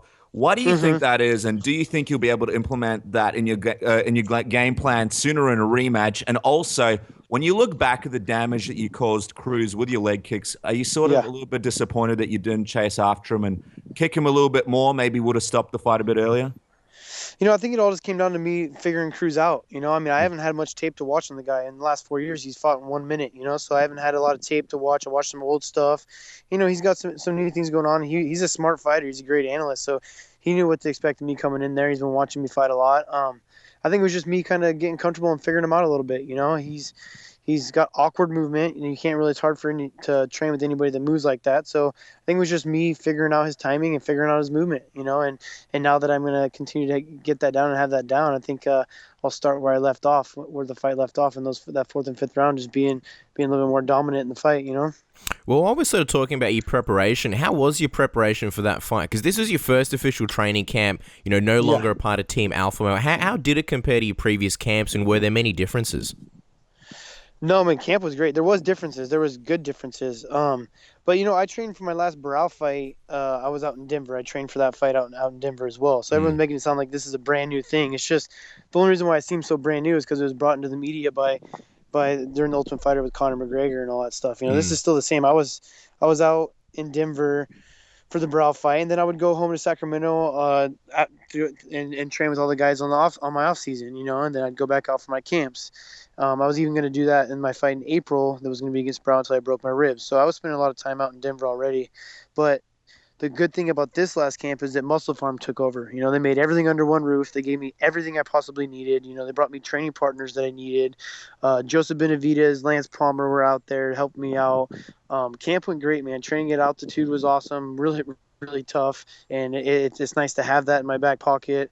You know, obviously dealing with the drama and the media was a little bit tough. You know, you always want to talk about how you're overlooking it. It's not that big a deal, but you know, it is. And when everyone's, you know, talking crap about something they have no idea about, you know, that I was actually, you know, forced out of the gym because I told them I was going to do my next camp out in Colorado. You know, it wasn't a choice that I made. You know, I actually, it's real unfortunate that Urijah has been willing to give up a friendship over a coach, you know, someone that he doesn't get along with. He doesn't get along with someone. He doesn't get along with Dwayne Ludwig, so he's willing to get rid of mine and his friendship due to that, which is, you know, pretty crazy to me. I didn't think he'd be that kind of person, and so it is frustrating to see me having to be the heel in the media eye because of me going and training with a coach that I've been training with for the last 3 years and really believe in, and just because Urijah doesn't get along with him, I'm the bad guy. You know, like I'm forced into this situation, and now I'm the bad guy, and media's put it that way and spinning it that way, and you know everyone's, you know, talking shit on it, so it makes it a little tough. Yeah, no, certainly. And just on that, like you mentioned, I mean, a lot of people do portray you as the bad guy. Sort of a lot of people who don't know the situation sort of look at TJ Dillashaw as someone who betrayed the team and did his own thing. Yeah. And I'm just wondering, I mean, going back and how this whole thing worked out, would you have done anything differently in your approach to letting everyone know that you're moving camp? Or, I mean, it must be really difficult when you have that many people sort of talking trash about you that don't even really know the situation. Yeah, I mean, I guess the only thing different I would have done was not go on the Ultimate Fighter. That helps. Like after my fight against Barral, I just fought. The week later, Urijah was already out there. Like while I was fighting, coaching the Ultimate Fighter, he asked me if I would come out and help him. I was like, you know what? look, I've been out in Denver training for this last fight. I need to go show my loyalty to the team. I'm going to go out there, help out, be some coaching. I wanted to go on vacation. I wanted to go to Hawaii and hang out with my wife, but I went out to help this guy out and help coach his team, and it kind of backfired on me. And Connor knew that I had the situation where I was going out to Colorado, which is actually kind of crazy that he even knew about all this. I feel like someone was in his ear to start all this drama, and it worked out perfect for the UFC. And it's actually, ultimately, yeah, it does suck that people are getting the wrong impression of the whole situation, but ultimately it does cause attention. I got to look at the positives from it. Even if it's bad attention, I'm still getting a lot more attention on my fights, and I guess my training camp, and it's bringing eyes my way, even though it's not the full story. TJ, I really appreciate the time you're giving us. We'll let you go in a few minutes. Just got a few more questions. No problem. It's funny because you're obviously no longer part of Team Alpha Male, and there was a big thing Uriah sort of outlined that you can't come back here and train with our guys and things like that. Yeah. The funny thing is that Joseph Benavidez and Lance Palmer are, your former teammates, but still kind of teammates. They've been coming down to train with you in Colorado at Team Elevation. So you kind of still are training with Team Alpha Male guys. What has that been like for you to see familiar faces and sort of have familiar bodies to train with? Well, it's good, and it's also good for everyone else to see that the story's not how they believe it to be. Joseph and Lance are coming out because we're still boys, and they know how good the training is with Dwayne. They believe in Dwayne as well, and more guys would do so if there wasn't so much backlash. It's funny, when I first had this situation come to me in Muscle Farm, talking about starting the gym and having all the coaches under one roof and making a great situation for training camps, the first one to think about coming out with me was Cody No Love. He was texting with Leister Bowling, talking about how he was going to move out there, and he thinks how training out there is going to be better, and he's tired of not having a coach in Sacramento. Where was this in Colorado? What's that? Where was he going to go? Colorado? Oh, he wanted to come out and train at Team Elevation. Wow. Leister Bowling's the coach at Elevation. I have multiple text messages with Cody talking about coming out to Colorado and how he was going to come out there, and so does our wrestling coach Leister Bowling, which is kind of like the guy that's been the head coach really on the team. He was talking with Cody, and Cody was telling him how he wanted to come out there and start being part of the team and how he wanted to move out there. And then now all of a sudden there's all this backlash on me going out there, and there's a bunch of drama in the media. So now Cody's like, no, I would never go out there and train with those fucking guys. Those guys are the enemies. He's just so young and easily influenced by the media and Uriah that he is not telling the truth and not being truthful with what's going on, Yeah, when he was the first one, when I was going to go out there, he was the first one wanting to come with me, and now he's talking shit on Lance and Joe for doing it because they believe in the training, and now they're getting backlash for it because it's just so blown out of proportion bullshit, man.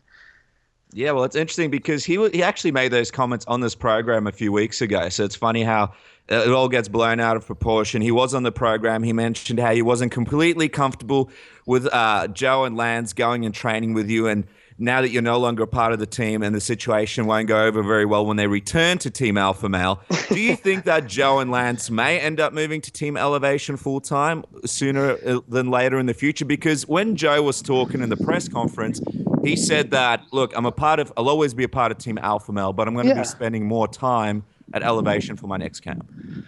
I'd imagine I don't think he's going to move out there. He just got married to his wife, Megan O'Leary, and they live in Las Vegas. I picture him maybe spending more time in Vegas with his wife and doing the married life. And I think for his fight camps, he'll be spending a lot of time out in Colorado, and I really haven't talked to Lance about what he's really going to do, but, I know he's interested in training, but I'm not going to get involved and start drama with these guys and talk about how they're going to come to Elevation because really, this is all stupid. I still boys with all the guys from Team Alpha Male for the most part, like Chad Mendez came up last night to celebrate my birthday with my family, and I was out in Utah signing autographs at his new business he started called Fins and Feathers, and helping out doing with his business and doing hunting guides and stuff. So I'm very involved with a lot of the guys. The really the only ones that have vocally been an enemy of mine now is Uriah and Cody, it seems like, which makes sense. They're in my weight class. Maybe they're pushing for notoriety and wanting to build their way up that ladder, Right.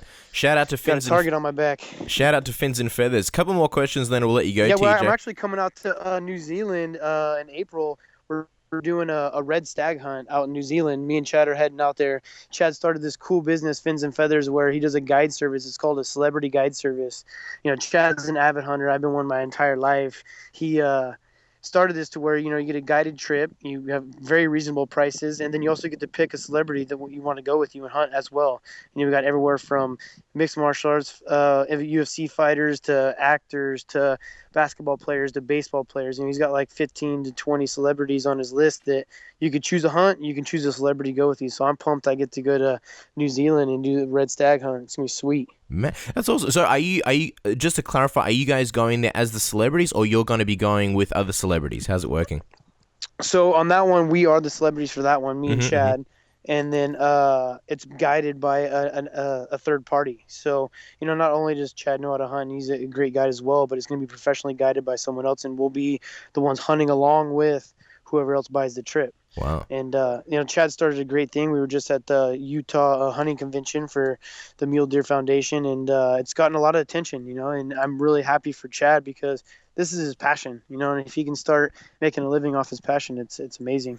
You guys need to record this. It's going to be like you and Chad hunting. Kobe Bryant's going to be like the guide. Kanye West is going to be like, I don't know, the turkey or something. It's going to be interesting. It'll definitely be recorded, but I don't know if it'll be that entertaining as you're drawing up. That would be pretty sweet. Yeah, you need to swing by Australia at some point. Just something else that I want to touch on before we let you go. It's kind of funny because when we had you on the show a couple of years ago, I believe this is before you even fought Barao, you mentioned how a lot of websites call you the Viper, even though it's not actually your nickname. It never has been. Yeah. Now, we've sort of come, since the Ultimate Fighter McGregor's comments calling you a snake, you've been called a lot of, a snake by a lot of fans. It's caught fire. We've actually you've started owning it and even calling you, Joe, and Lance the Snakes, featuring the Viper, yourself, the Joa Constrictor, and the Python Palmer. Is it? It's funny how you've come full circle and you're owning it. Is it safe to assume that the snake comments never really bothered you? No, I mean to an extent. I mean, you're always gonna look back and be like, "Damn, this is fucking bullshit. This sucks. This is the way the story going down." But you gotta, like I said, take a positive from everything, have some fun with it, because it's all so ridiculous. I mean, it's crazy how involved people get to be in my life right now with social media and me being in the limelight for fighting and stuff. It's just crazy how involved people are. And so you got to turn around and spin it and have some fun with it. And like I said, coming off the Ultimate Fighter, I randomly got the name the Viper. So it has come full circle. And I never claimed that nickname, but now it's almost has to be. I mean, even though I'm not going to be announced that way, it's just kind of like a fun thing, Well, TJ, before we let you go, we got to ask you, how soon do you want to get back in the cage? And if anybody's listening out there, the UFC, the fans, how do you see this rematch if you get it with with Dominick Cruz going? How will it play out? If you do get your hands on Dominick Cruz again, how do you expect to go again? Obviously, I want to be ready to fight whenever Dominick's can be ready, but I would like to not fight until like June or July. I got some things I'm taking advantage of right now. I'm starting up a nutritional company with Perfecting Athletes. I'm teaming up with them, and we're starting a thing. We're coming out with California USA Wrestling, and going to help out and give back to the kids of the wrestling community, and kind of tell them I wish I would have known how to cut weight like I do now back when I was wrestling. So, I mean, I'd be ready around June or July. I'm starting that business. I'm building a house out in Colorado. I also started a woodworking company here in Angels Camp, California. Well, it's actually Murphy's. It's called Murphy's Woodwork. So we're going to start making custom furniture and big redwood slabs and stuff. So I'm doing a bunch of cool shit right now and just kind of want to get that all up and going before I even get back into training, because I can't train for another 4 to 6 weeks with my broken hand and foot. So basically what you're saying is you're becoming the Richard Branson of MMA. You're branching out into everything. You've got businesses all over the place. If you want to hunt, if you want wood, you're the man to come to. Exactly, man. Hell yeah. I mean, I hope so. I'm just doing stuff I love to do. My dad's been a contractor his whole life. He owns his construction business, Dillashaw Construction. We've built private homes. He's built private homes his whole life, and I've been involved in that. So I've always enjoyed that aspect of it. So I'm just kind of doing things I love to do. I've gotten into nutrition really big time, and I want to give back to the wrestling community. That's got me where I'm at. So it's everything I'm just interested in life. It just kind of fell into my lap, and I'm taking advantage of it. I love to hunt. Love the whole woodworking business, and then I want to get back to the wrestling community and show how much I know about nutrition. Awesome. Well, all the TJ Dillashaw fans can check all that out. That's really exciting. Now, before we let you go, TJ, if you get your hands on Cruz, how do you see the rematch going? Give us a prediction. It's definitely going to be not as close going into the judges. Obviously I'm always going to be pushing for that finish, but I'm going to be a lot more dominant in this fight. Like I said, when I left off in the 4th and 5th round, I'm going to plan on starting where I left off, and I'm gonna, the way if I would have had one more round, that fight would have been over, and that's how I think the next fight's gonna go. I am gonna be able to finish him, and then there will be no question about who's the best in the world. Well, TJ, we're very excited to see what happens and, who you get matched up with. Hopefully we do see that rematch. And it's interesting that you say June, July, because there kind of is a pretty big card in July. UFC 200, just saying. Guys, that would be amazing. Yeah, well, there you go. You guys can follow TJ at TJ Dillashaw on Twitter and, of course, on Instagram. Check out what he's doing and what he's up to. We know it'll be a while before you come back, obviously with the injury, but we're looking forward to it. And, TJ, we always appreciate you coming back on the show. Thanks for chatting with us. Absolutely. Thanks for having me on again, guys. And there you guys go. TJ Dillashaw. Very sort of open conversation with the man. Very interesting to see what his mindset is after such a razor close loss to Dominick Cruz. And I guess, who knows what's going to happen next, Cass? I mean, it's all up in the air. If I was a guessing man, I'd still say it'll be Urijah Faber versus Dominick Cruz. I mean, it's a no-brainer for the UFC. But at the same time, with all these rematches happening, I can see why TJ Dillashaw would be quite disappointed about how things will probably turn out. You're right. Nothing is set in stone, and I'm with you there. I do think they're going to go with Urijah. The moral of the story with what we're going to be talking about in just a second, which is Bellator 149, is that it's all about entertainment. It's all about the story.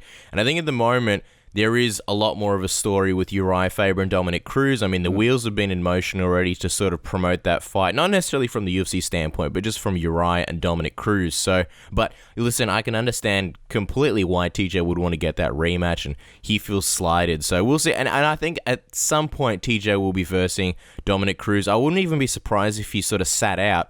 Urijah Faber and Dominick Cruz fought, and he sat out and sort of versed the winner, which would be interesting as well. I mean, certainly not that many contenders in the division, so he's still very, very, very valued by the UFC. He still has a very important spot, but like you mentioned, doesn't seem likely that he'd get the next shot. But like you also mentioned before, there has been a bunch of MMA action, including Bellator over the weekend. You and me will be breaking down Bellator 149 and UFC Fight Night 83 on today's show.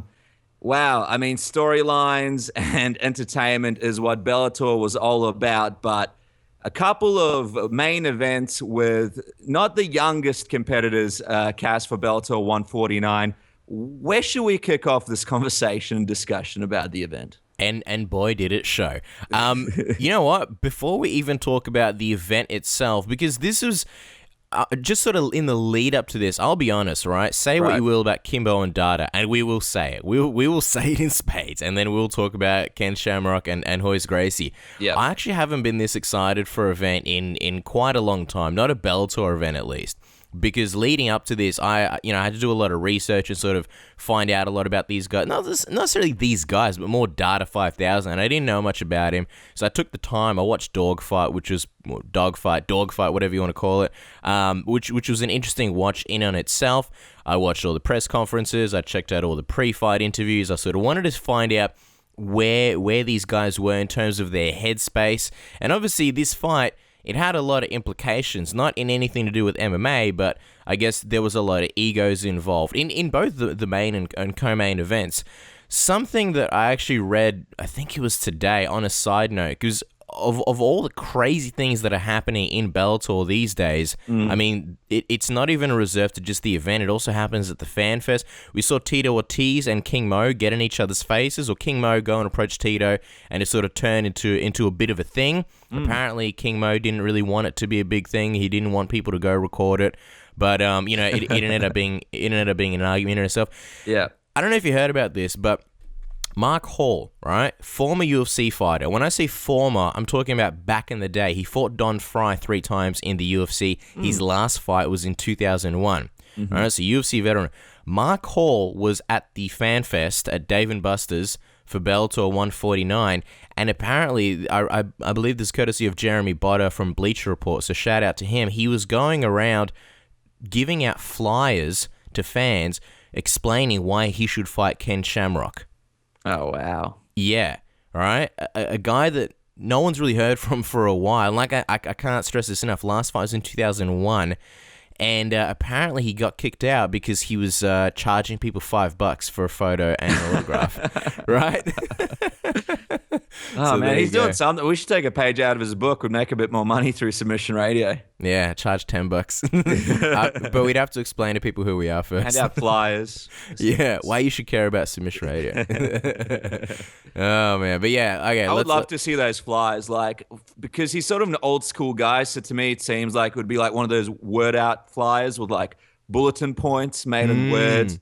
Not one of these fancy flyers, but misspelt words and really strange sentences about why he should fight Ken Shamrock. I feel like they'd be clip art as well, like the really stock standard basic clip art. Like the clip art that has nothing to do with anything, like a stick figure playing baseball just because it's there, because it's readily available. Well, maybe you should do a flyer drop in the whole area. I mean, you never know. Things might take off. But, wow, that's really interesting. You mentioned that you watched Dogfight. I actually haven't seen that documentary. I know it's a Netflix documentary. I was meaning to watch it, but ran out of time. Just for the people that haven't seen it and are still sort of wondering what it's about, and just in a few sentences, can you give the listeners a bit of insight about how exactly Dada was involved in this documentary and what his role in it was?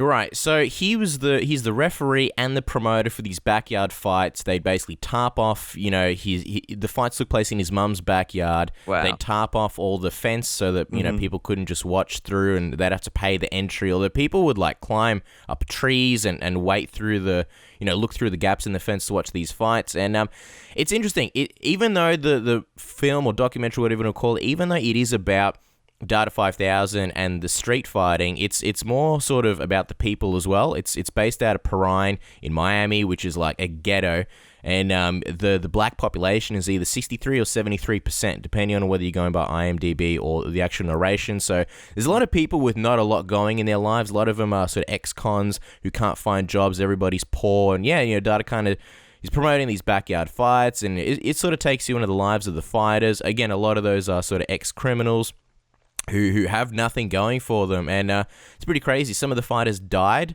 There's two fighters, Chauncey and Tree, and before the documentary actually finished, they end up dying. One guy got shot on the back of the head, and another guy, I believe, got tased by police.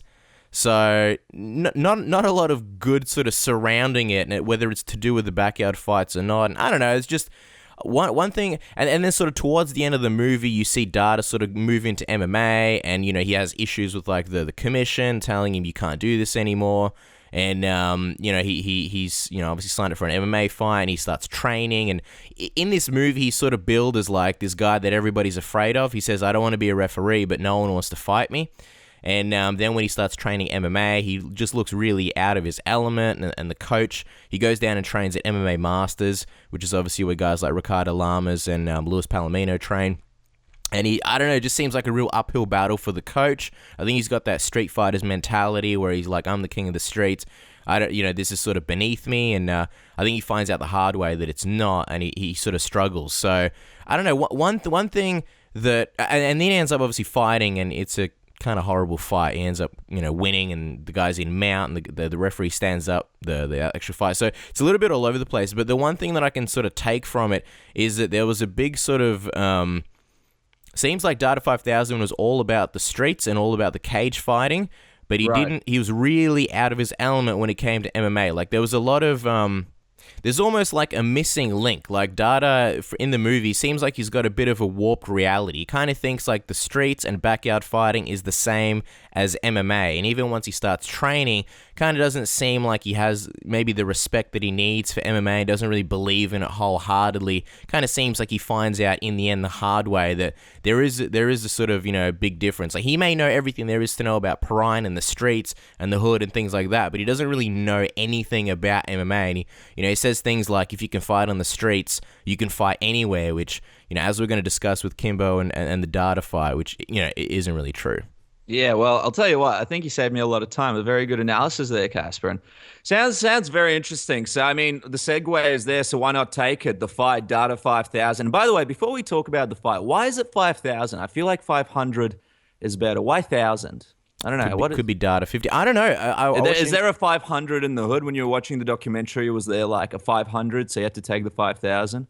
Nah, there's no explanation. Obviously, well, his name is Defeer Harris, and he was saying how people couldn't say his name. Like, Defeer is the hardest name to say, Right. And you can do a lot with a name like Defeer. I mean, it sounds like The Fear, so Defeer. I don't know. But he went with 5,000? Well, and Luke Thomas asked him in an interview, and he didn't really explain it. He just said people couldn't say it to fear, so he said da, and then da, and then that's it. And then he said, and then you got 5,000. Like, it's a logical segue, you know? It's like, well, I'm Dada, so clearly I'm Dada 5,000. I don't understand it. I don't know. There's an explanation floating around somewhere. I just don't have it. Well, there you go. Well, anyway, so Dada 5,000 and Kimbo Slice met at Bellator 149. It was a fight that was very much like seeing two elderly people trying to fight for one of those little carts that drives them around the supermarket, and they're out of breath and unable to do anything. I mean, going into this fight, I know you mentioned you were sort of excited to see what was going to happen. Needless to say, it did not meet your expectation whatsoever, but I suppose, what did you make of this experience that was watching Kimbo versus Dada? Well, like I said, I was following it very closely in terms of the lead up, and actually really excited for this fight. I'm guilty of that. When I think everyone by now has seen Dada 5,000 hitting pads, and he just looked absolutely horrendous. Kimbo didn't look amazing either, but when you watch Dada 5,000 hitting pads, it looked like it was his first time. And I thought, and after watching Dogfight as well, I thought that Kimbo was going to destroy him. I thought that Kimbo was going to beat him in about 30 seconds, and Dada had no idea what he was sort of going into. But just before I even give my take on the fight, what were your thoughts? Who did you think was going to win this fight? I was sort of on the other side of the table. I wasn't looking forward to this event whatsoever. I really thought it was really stupid booking by Scott Coker and Bellator, putting two back-to-back co-main events with fighters that you don't really have any guarantee will deliver. And I wasn't very excited about Dada 5,000. I didn't really look into him as much as you did. And I was really hoping Kimbo was going to get a different opponent. But going into this, I was absolutely certain that Kimbo Slice, and I think this is the Kimbo Slice that I remember from back in the day, from his street fight days or even his UFC run. I expected that Kimbo to absolutely beat the crap out of Dada 5,000. That was my expectation. You just mentioned that was yours as well, Cass? Yeah, I thought Kimbo was going to destroy him. I thought he could beat him with a go-go plata if he wanted to. Just absolutely anything. Slam him, knock him out. Triangle choke from, inverted flying, flip triangle choke, and then more flying. Anything he wanted to. Right. It was basically backyard brawl in a cage. That's what it was. It was backyard brawl, and it had a cage surrounding it. Neither guy moved well. Both guys were exhausted after the first, I want to say 5 minutes, but it was more like the first 2 minutes. Just terrible technique all around. A lot of waddling around, not really knowing what to do. And I was surprised at how slow Kimbo moved. I don't know if you had the same thing. I really thought he'd be faster. I was like, the old cliche of moving through molasses. It was like when you see fighters in a swimming pool punching, kicking underwater, that's what it felt like. Kimbo's knees looked like they were bothering him pretty much from the get-go. He said at the post-fight presser that he didn't have any injuries. Both guys weren't really concerned with the rules either. Dada kept creeping over the line in between rounds. Both guys grabbed each other's shorts multiple times. In the first round, Kimbo took Dada down and got into him out. Dada had nothing off his back whatsoever. He basically hung on for dear life as hard as he could. It was embarrassing. Kimbo wasn't able to break Dada's grip, so it was just a massive stalemate. Obviously, Big John McCarthy stood them up. I think there was like 7 stand-ups from both the ground and the clinch, and I'll cut to you in a second, but there was a really, really weird moment in the second round, actually 2 moments in the second round, where Dada had Kimbo in a front headlock, and he was looking for a guillotine. So obviously he knows what a guillotine is, or something like that. Kimbo, I don't know if he knows what a guillotine is, but he was going through those motions. Kimbo went down to his knees at a speed that would basically get him a fine for impeding traffic, like glacier slow. And then Dada followed him down. It didn't really do anything. Even though Kimbo wasn't actually defending himself in any way, he was on all fours, and instead of going for that same guillotine, like I said, he seems like he knew what a guillotine was, so why not, go for it on the ground when Kimbo's doing absolutely nothing?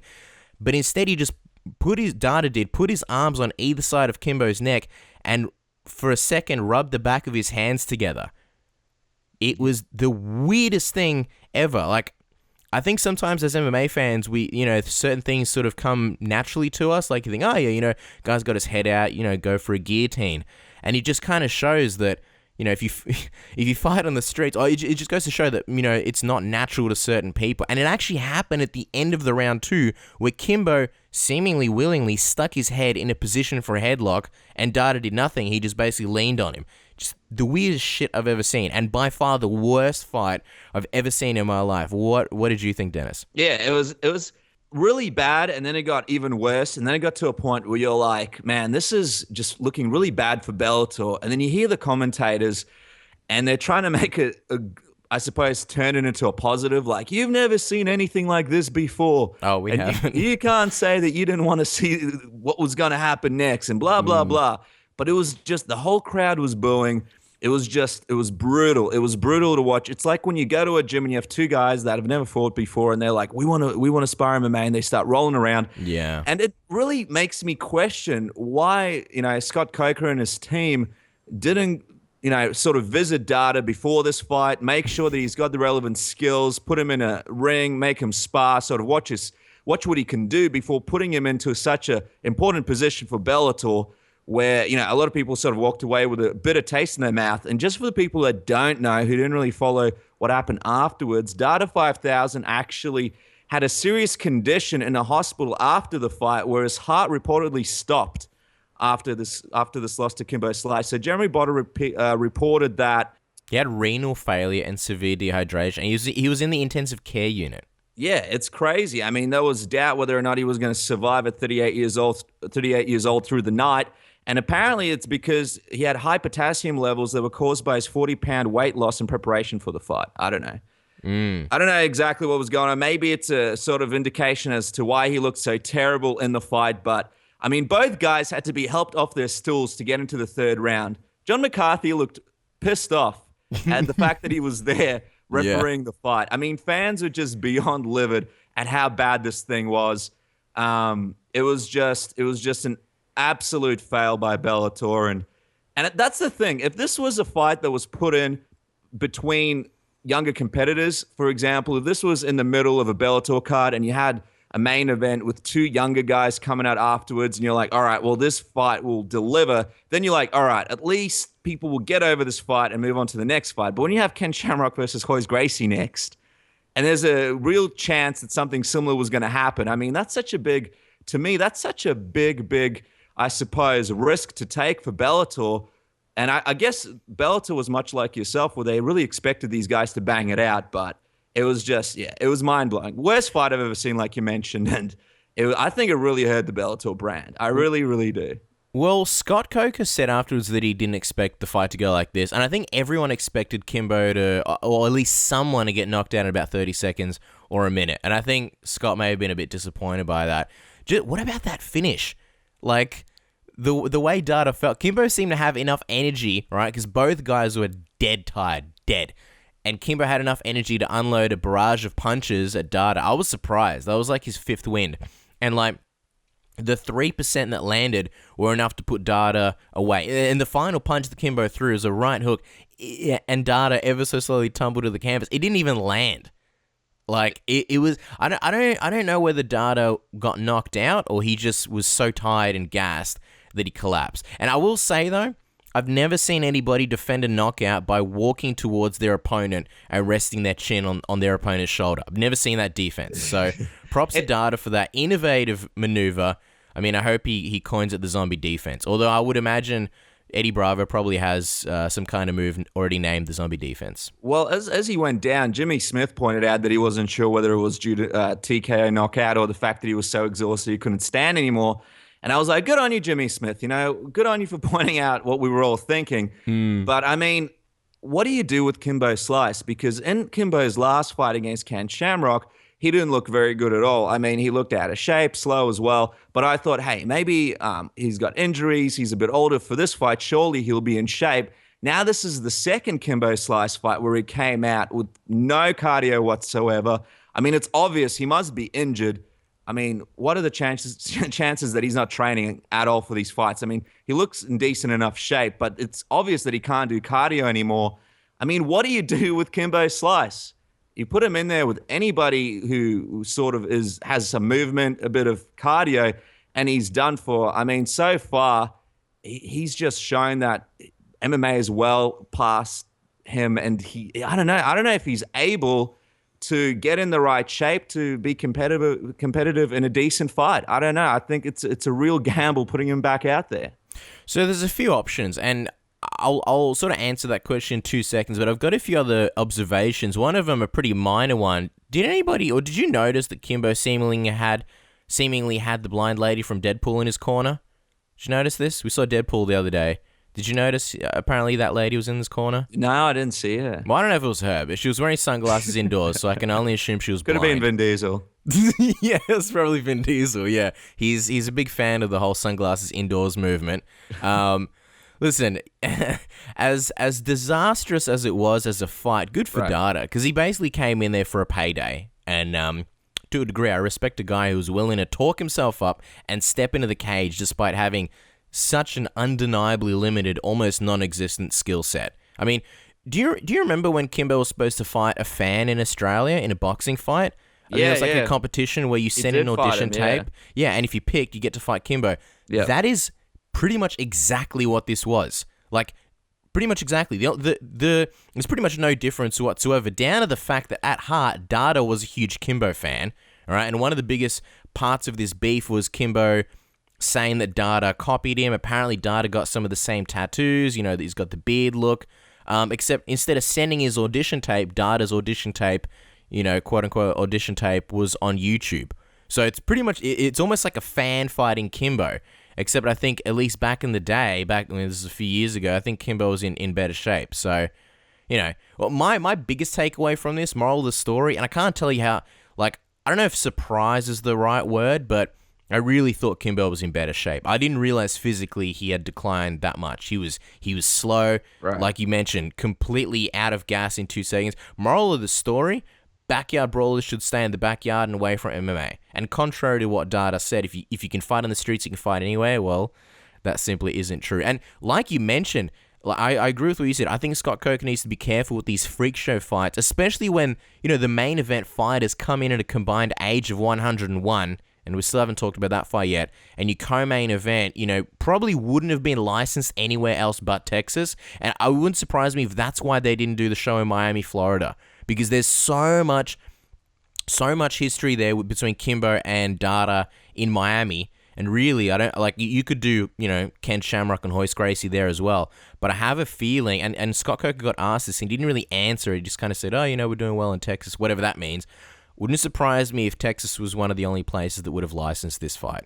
Oh, yeah, absolutely. And I was sort of driving thinking about this fight and just thinking about the fact that even though we do criticize the UFC a lot for cutting guys on losing streaks and cutting guys at certain parts of their career, you never see guys, you know, in their 50s or guys that are so past that they have no skills duke it out really in the UFC. I mean, there was that Mark Coleman, Stephan Bonner fight, but usually you don't see that kind of thing. And I think it's really cool how the UFC, in a lot of ways, do cut fighters before they do decline to the level that Kimbo was at in this fight and not sort of hold on to make money off those fighters because it just turns into what we saw.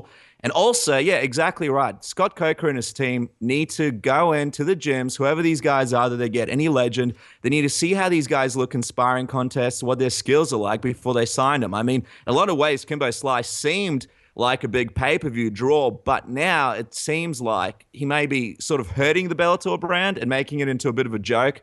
So I don't know what kind of deal they have with him. They might have another fight with him, and then they're sort of stuck in a contract having to put him into another fight. But I'm pretty sure Kimbo's got another fight. And I don't know about Dada, but when asked, Scott Coker was like, it may be a 1 or 2 fight deal. He's not sure. Imagine that. Dada back in Bellator. Oh my God. It's crazy. Well, who do you put Kimbo up against? Because I felt like the Kimbo Ken Shamrock fight was really interesting because you got Kimbo, sort of a street fighter, Ken Shamrock, who's more of an MMA fighter. So you wanted to see who wins. But these Kimbo versus nobody fights, I mean, if he's got one fight left in his contract, my perspective is put him in there with someone who'll just destroy him, don't re-sign him, and then that person will sort of get the rub and become sort of a bigger star. I wouldn't put him up against nobody. I'd put him up either against like an up-and-coming heavyweight, or maybe I'd put him up against like a Tito Ortiz or something. At least that way it's a little bit more interesting, you know? I would disagree. I definitely don't want to see him against Tito Ortiz because it's a fight that Tito said he wasn't opposed to. I think recently in an interview Tito was asked and he's like, oh yeah, you know, that could be a big fight. I think Tito's only got one fight left in his contract. please don't let this fight happen, because I'm not able to suspend my disbelief long enough to believe that Kimbo would have any chance to beat Tito. Like, despite how Tito's looked over the last few years, and a lot of people have criticized Tito, and, you know, fine, Kimbo has looked a million times worse. Not to mention Kimbo's knee issues and the gaping disparity in wrestling and overall MMA skill. You know how I was saying Kimbo could beat Data 5000 by whatever he wanted? It's like the same thing, but with Tito Ortiz. I would give Kimbo like maybe a 1% chance, maybe not even, to beat Tito. And I'm not trying to be disrespectful here. It's just like, come on, Tito Ortiz would be able to take him down and do whatever he wants on the ground. And if he was standing, I think Tito would get the better of him there. And it is really, I don't have anything against Kimbo. I don't dislike him, so it just wouldn't be fair.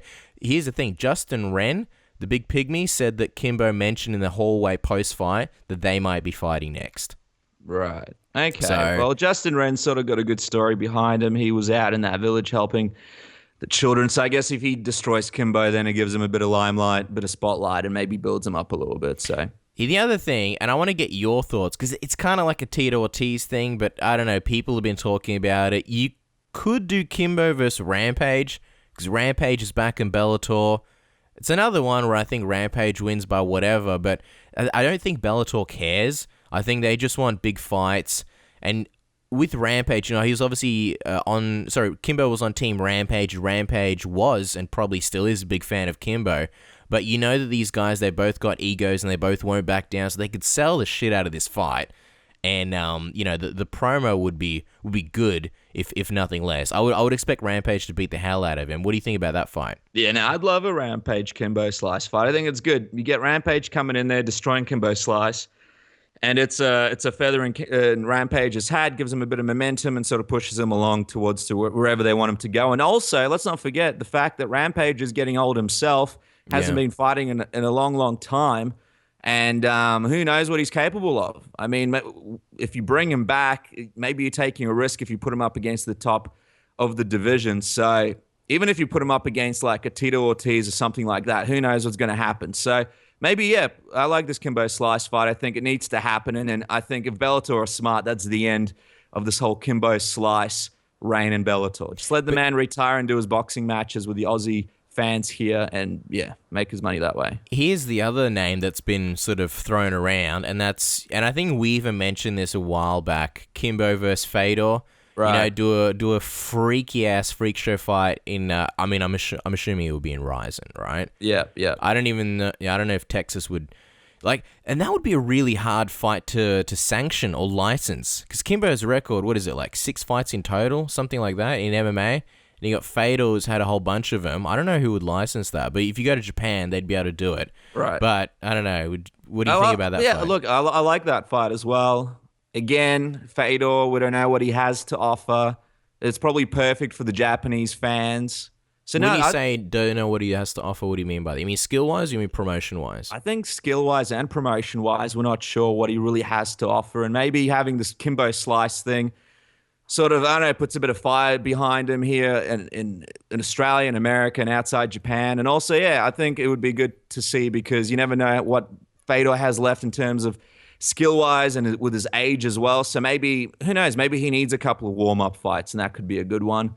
Well, he beat Jaideep Singh, and Jaideep Singh was a much better fighter than Kimbo. I think you could do Kimbo versus Fedor in 30 years and have Kimbo in a time capsule now, and it would still be the same fight. I think Fedor beats him by whatever he wants. I'm not even being like a Fedor nut hugger. It's just the skill disparity is just so glaring. Yeah, it's a massive skill disparity, but you also have to wonder, like, what exactly is going on with Kimbo's body? Because if the guy legitimately cannot get any cardio in, if this is the best that he could look, I mean, you almost feel sorry for the guy. I know he gets massive paydays, and he's had some favorable matchups, but it's tough to watch, and you just wonder if it's even worth, you know, having another fight with a body like that and with skills like that. But I mean, if it draws the fans, it's purely entertainment. But yeah, it's just shocking what he's become. Before, he was a really dangerous brawler.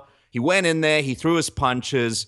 He was scary to watch. If you didn't take him to the ground, watch out, he might knock you out. You know, he had his brawling boxing style, but now he just looks like sort of a shriveled old man who can't really do very much. So, yeah, I don't know. I don't know what the future holds for Kimbo Slice. And then we got to discuss what's next for Dada, right? Right. Dada needs to go to a cardiologist and go on one of those machines. Maybe lose some weight. Go to Jenny Craig, which is like a thing that helps you lose weight. I don't know, maybe get rid of a couple of those tattoos. Go to one of those places that removes them. Get a different haircut. Take a zero off that 5,000. I think he's down to 500 after that loss. Get rid of the pink out of his hair. I don't know. Maybe make an album with Rick Ross. Do like a lookalike thing. Dada needs to reevaluate his life. I'm with you there, man. What's next for Dada? Who gives a shit? It doesn't concern. If Bellator give him another fight, that's just ridiculous. Get rid of the guy, guys. I mean, look, he lost. You cannot take. You can. I mean, yeah. If this was, I don't know, maybe Dada can go do pro wrestling or something. I mean, something where he can use his character and his talking abilities. I mean, he's a big guy, and I noticed that he had maybe in some indie promotions, but yeah, he has nothing to offer to the MMA community. And even the street brawling community, I don't know what he has to offer. I mean, it's just ridiculous. Well, that's the other thing. Like, I was watching Kimbo on MMA Hour, and like I said, in Dogfight, they talk up this fight against this guy called Chauncey, and apparently Dada just absolutely destroyed him. And that's the reason why no one wanted to fight him, just messed his eye up. And when Kimbo was on MMA Hour, Kimbo's manager, Mike Imber, gave Ariel that footage, and he played it, and Dada almost got knocked out, I think like twice, from what we saw. So, yeah. It's brutal, yeah. And I mean, look, the thing is, like, Dada almost finished Kimbo Slice. Didn't finish, but he had some dominant moments in the fight because Kimbo's too exhausted to put his hands up. And with his little rabbit, like, dog paddle punches, he hit him a few times. So, I don't even know, man. I don't know where you'd put the guy. Maybe...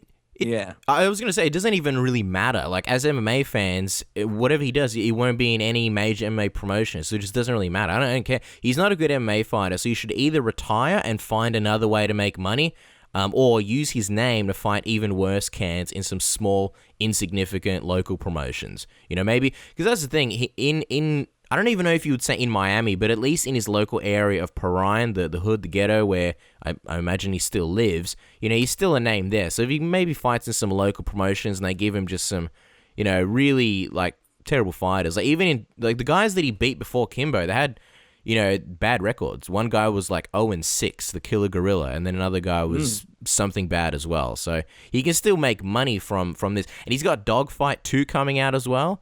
I'm curious how that's going to look now that he lost, and obviously there was so much riding on him and Kimbo. You know, it reminds me of? He reminds me of a small version of Big Daddy V from the WWE, Viscera. Yeah, that's right, yeah, Viscera, great wrestler. And I mean, who knows? I mean, we're laughing about it now, saying he may never be in a big promotion again. Imagine we see him fighting Bob Sapp and Ryzen in the next show. You just never know what these guys are able to do. It's obviously just a way to make a bit of cash on the side. But yeah, nevertheless, hopefully never again in Bellator or any other major American promotion. All right, let's talk about Ken Shamrock and Royce Gracie. Before we even go into it, how did you see this fight playing out? Before the fight started, did you have any expectations? What did you think was going to happen? Well, you know, before I get into my expectations, I just wondered, why the hell would you put this fight on again?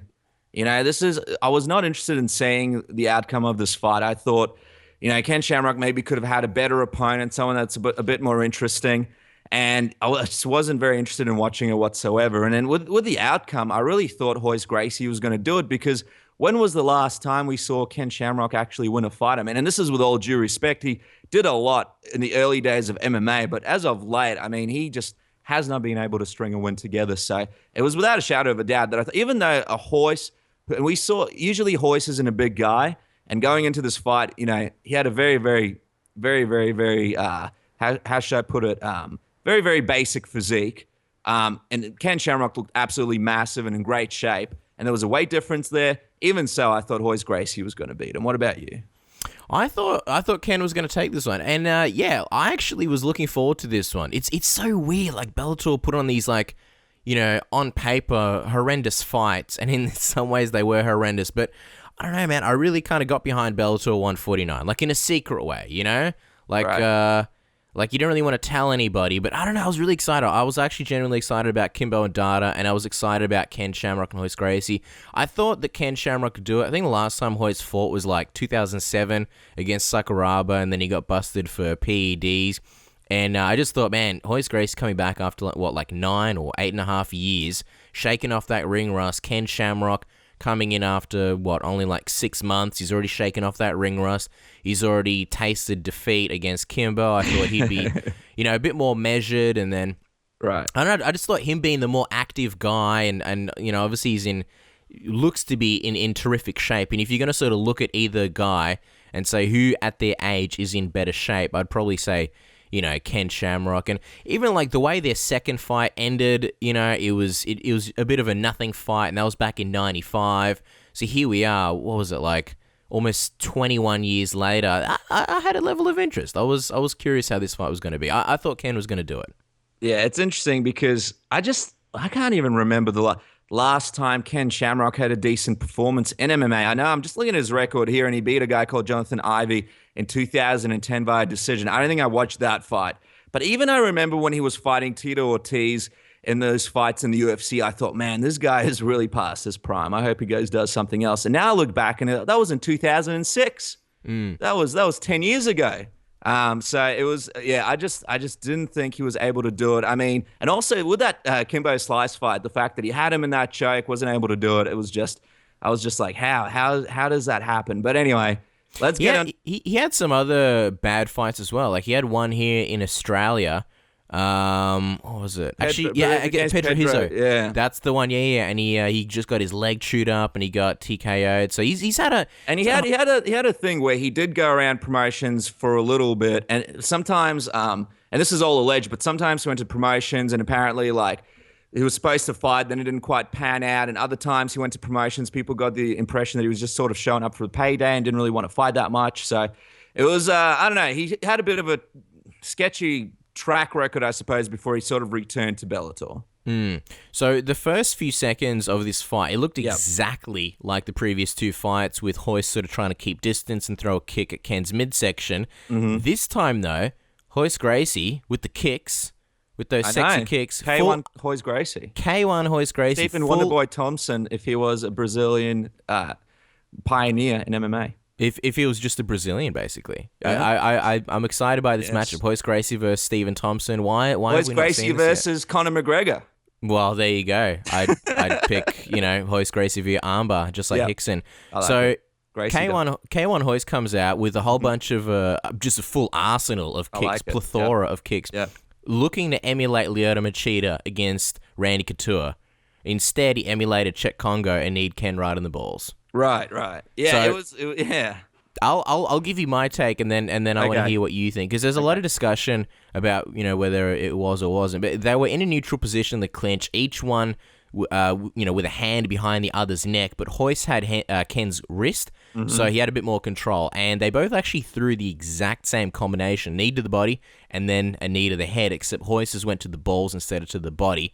But yeah, it's really hard to see whether it was intentional or not. Right. And there's pretty much not much point of discussing. We could sort of go back and forth. He's the one sort of in the cage. One of the discussion points was whether it actually hit Ken in the balls. What did you think, Dennis? From what you saw when you were sort of sitting there and you're like, computer, zoom in 20%, what did you think? I looked at it a few times. I really thought it was borderline, but getting kneed in that area, it's so sensitive. And also the knee that Hoist threw, it looked very light. It didn't look like it was a very strong knee, but it did sort of hit the general area. But my thing is, if you get hit in the balls in that area, I think, and you don't have any reaction, and then later on in the fight, you say, oh, but I got hit in the balls, why didn't you stop it? I feel like it's a little bit difficult with the whole refereeing situation, because the referee isn't going to stop another position because he got kneed in the balls all that time ago. Now, if the referee saw him getting kneed in the balls, maybe he should have stepped in and he should have separated the guys.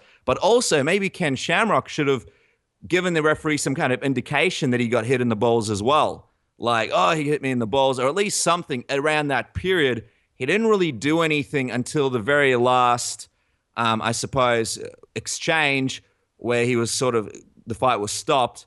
And I mean, look, I think it's the referee's fault, but also I feel like Ken Shamrock probably could have let him know in that situation that he hit me in the balls. I think maybe that would have caused some kind of stoppage. I don't know. It's a very tough one. It's a really tough one to decide, because I've never went to refereeing school. I'm not sure what their protocols are in those kinds of situations, but I don't know. I feel like a little bit of the blame, just a teensy bit of the blame, maybe should go on the fact that Ken didn't really make any kind of gesture to the fact that he got hit in the balls until at the very end of the fight. Aaron, what do you think?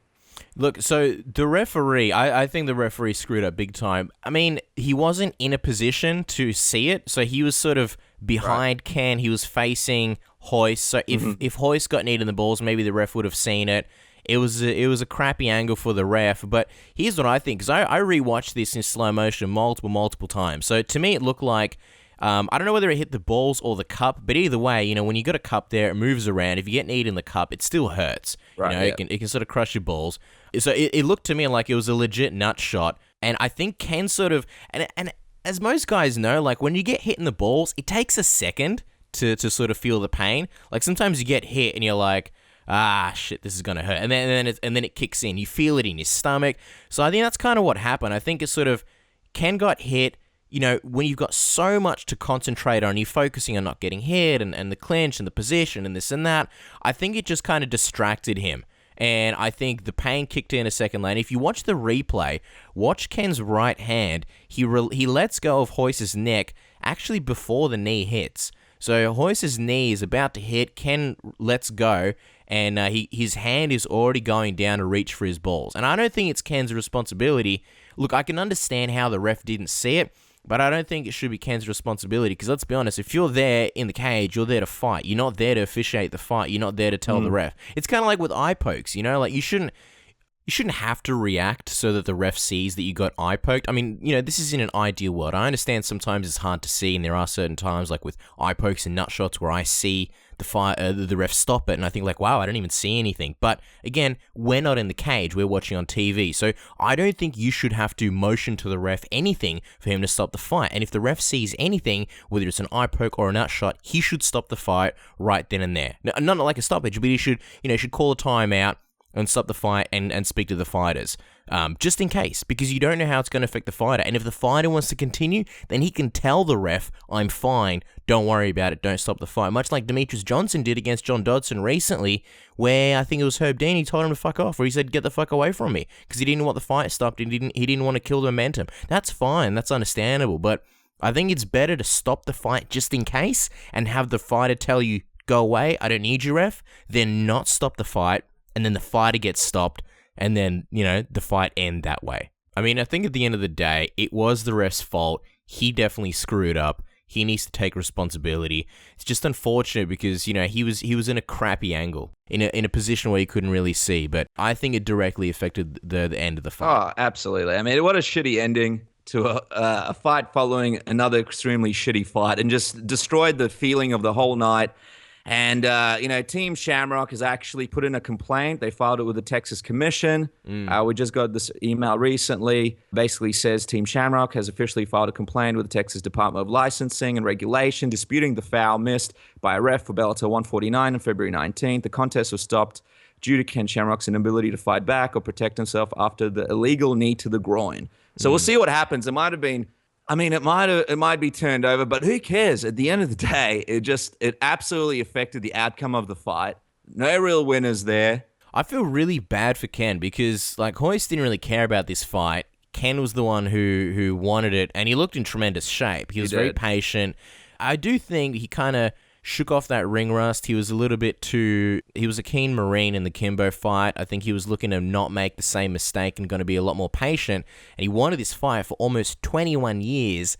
That's a long time. You and me are 26 years old. That's most of our lives. Now he got it. It ended with even more controversy than ever. The second fight was like, it was a draw, and it was like, well, you could argue which way it went, but it wasn't really controversial per se. And this one, the fight that was meant to settle the score and sort of bring a resolution to everything, was even more controversial than, the first two fights could have ever been. And the funny thing is, during the pre-fight press conference, they asked Ken Shamrock, I don't know who, but some media member asked him, or maybe it was Scott Coker, basically asked if there's any way that they foresee a fourth fight happening ever. This is before this controversial fight happened.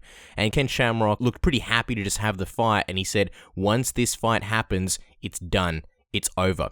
And I had this feeling like, well, you say that, but there are ways where a fight could somehow end indecisively. And now, more than ever, it looks like a fourth one is warranted. So I feel bad for Ken. Oh, man, I really hope this fourth one doesn't happen. I can't watch another one. And I have to because we do the show, have to cover it. But I have to say, I don't know, just watching these two guys in the octagon, and again, when he was on our program, he said there's a lot of people that are sort of gender biased. They don't let sort of older people do what they like. But to me, you mean age bias? Age bias, yeah, gender bias. What am I talking about? Age bias. They don't let sort of people do what they want based on their age. And, people just need to let him do what he wants to do. And look, even though he's in great shape, I just wasn't a fan of seeing two guys that are around the 50-year-old mark, in a main event, in a current second spot promotion. I didn't really like it. I didn't really like the feel for it.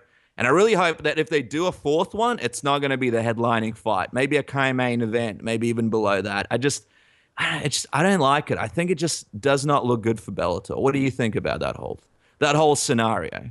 Yeah, I don't know how much this did for Bellator. I think just because of that Kimbo Data fight, I think that was the big stinker. In a weird way, I still enjoyed watching that fight. Like, it was such a freak show.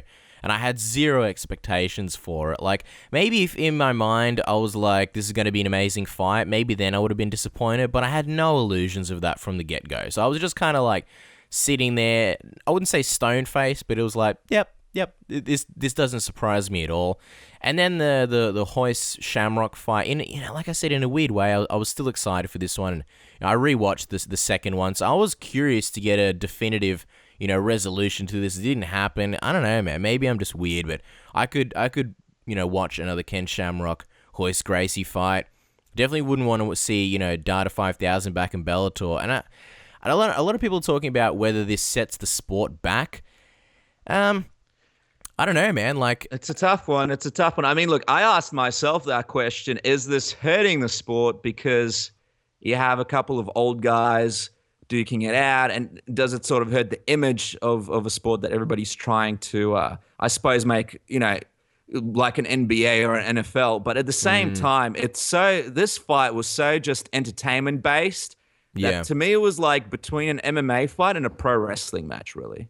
I agree. I didn't even see it. I didn't see it anywhere near the global scale of the UFC. I didn't see it anywhere near their competitors. I pretty much saw it like in a lot of ways a pro wrestling match, because we knew a lot of the interviews going into it, a lot of the promotion, it all seemed so rehearsed. A lot of it just sort of seemed like entertainment. I don't know. By the time you got to the fight, you just sort of thought it was entertainment. I don't know. Baby Nuts was trending because of the press conference between Kimbo and Data, where both wanted to show their nuts, and I think Hoist Gracie was scared because he was so close to Kimbo. Right. Yeah. You talk about how you viewed it as a pro wrestling thing, and in a way, it's kind of good as far as Bellator stands, because that's what they wanted, right? They don't want to be compared to the UFC. They don't want to be looked at as a sports league, which is kind of what the UFC are going for.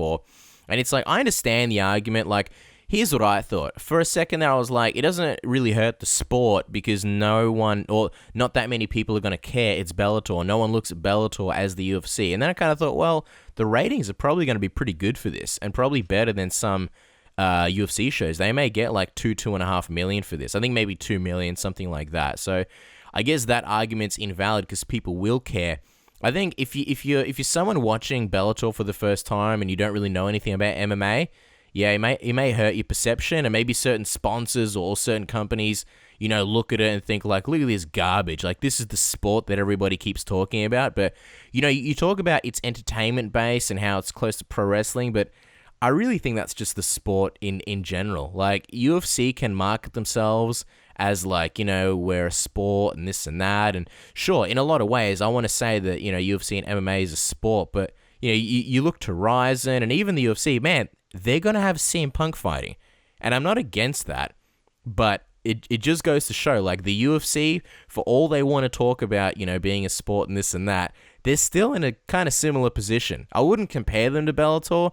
Like, they don't have, 50-year-olds fighting, but they do have CM Punk. And then you look at the rankings, and you look at, even when Conor McGregor got his title shot and his whole, the way he sort of, moved towards the title, people talked about how he's talking his way. It's because he's interesting. And, like, why didn't Frankie Edgar get a title shot? Without getting too into it, I think the whole sport's entertainment. So, I don't know. I think Bellator got what they wanted. I just think The only disappointment was the Kimbo and Data fight. Had that been a 30-second knockout, I don't think this show would have been as... And I don't think the show was a disaster, but I don't think it would have left a bad image in people's minds. It's a zany world of MMA. And before we jump over the subject, because I'm sure people want to hear us break down the UFC, we've been on Bellator for a while, yeah. Just want to quickly mention Mike Tyson jumped in commentary around the Melvin Gillard-Derek Campos fight. And it was, some people liked it. I actually didn't like it. I thought it was a real amateur vibe. They were talking about Mike Tyson while the fight was happening. There was action happening, but they were talking about Mike Tyson's Twitter and making jokes about how his wife does his Twitter for him. Absolutely no attention paid to the fight. Mike Tyson actually didn't have any relevant perspective on the MMA fight. I mean, obviously a legendary boxer, but he had no idea what was going on the ground, and he was trying to commentate it in an almost jokey way. I think it really took away from the fight. It wasn't professional, and it really took away from the broadcast. I mean, I know that Mike Tyson is a huge star, but I just don't think having him rock up onto the commentary desk without any real preparation and also sort of talking about himself for most of the fight really does anything. And for me, it did take away from the professionalism of the broadcast. I know it's entertainment, but I think there's a place to interview Mike Tyson and chat with him. I just don't think it's during the fight while action is happening. I think if I'm Melvin Gillard or Derek Campos, I'm sort of upset if they're talking about themselves while I'm fighting, because this is my chance to show what I can do, and they're not really accurately describing what's going on and who's winning and the moves that are being done in the octagon, and not in the octagon, in the Bellator cage. And yeah, I just didn't like it at all. I know some people liked it. I think it was interesting because you're like, oh shit, Mike Tyson's on the commentary. Who knows what can happen in Bellator? But I just don't think it's professional. I don't know. You and me, we do submission radio. We take sort of breaking down stuff. We don't take it seriously. We're not prima donnas about it, but we want to give people a good experience doing it. I just think every fighter deserves to have their fight commentated with professionalism and with people actually talking about what they were doing. And I know that Jimmy Smith was actually trying to get back to the action, but it was just all over the place, and I didn't really think it should have happened. Yeah, Mike Tyson just needs his own reality show, because people seem always keen to see more of Mike Tyson. He needs a reality show or something. Like, I don't mind when he pops up in the UFC here and there, like in countdowns and embeddeds and stuff like that. And I understand where you're coming from, but like, there was another moment when Glory had that countdown, and Rico Verhoeven was, was he defending his? I don't remember, but Rico Verhoeven was fighting the current champion, and Mike Tyson was hosting the countdown. He's doing the interviews, and it was so bad. It was like he'd ask questions, and the question would basically be like 5 minutes talking about his own experience. When I was this, and then at the end it'll be like, anyway, how's your day? Like, just nothing relevant to the fighters at all. So yeah.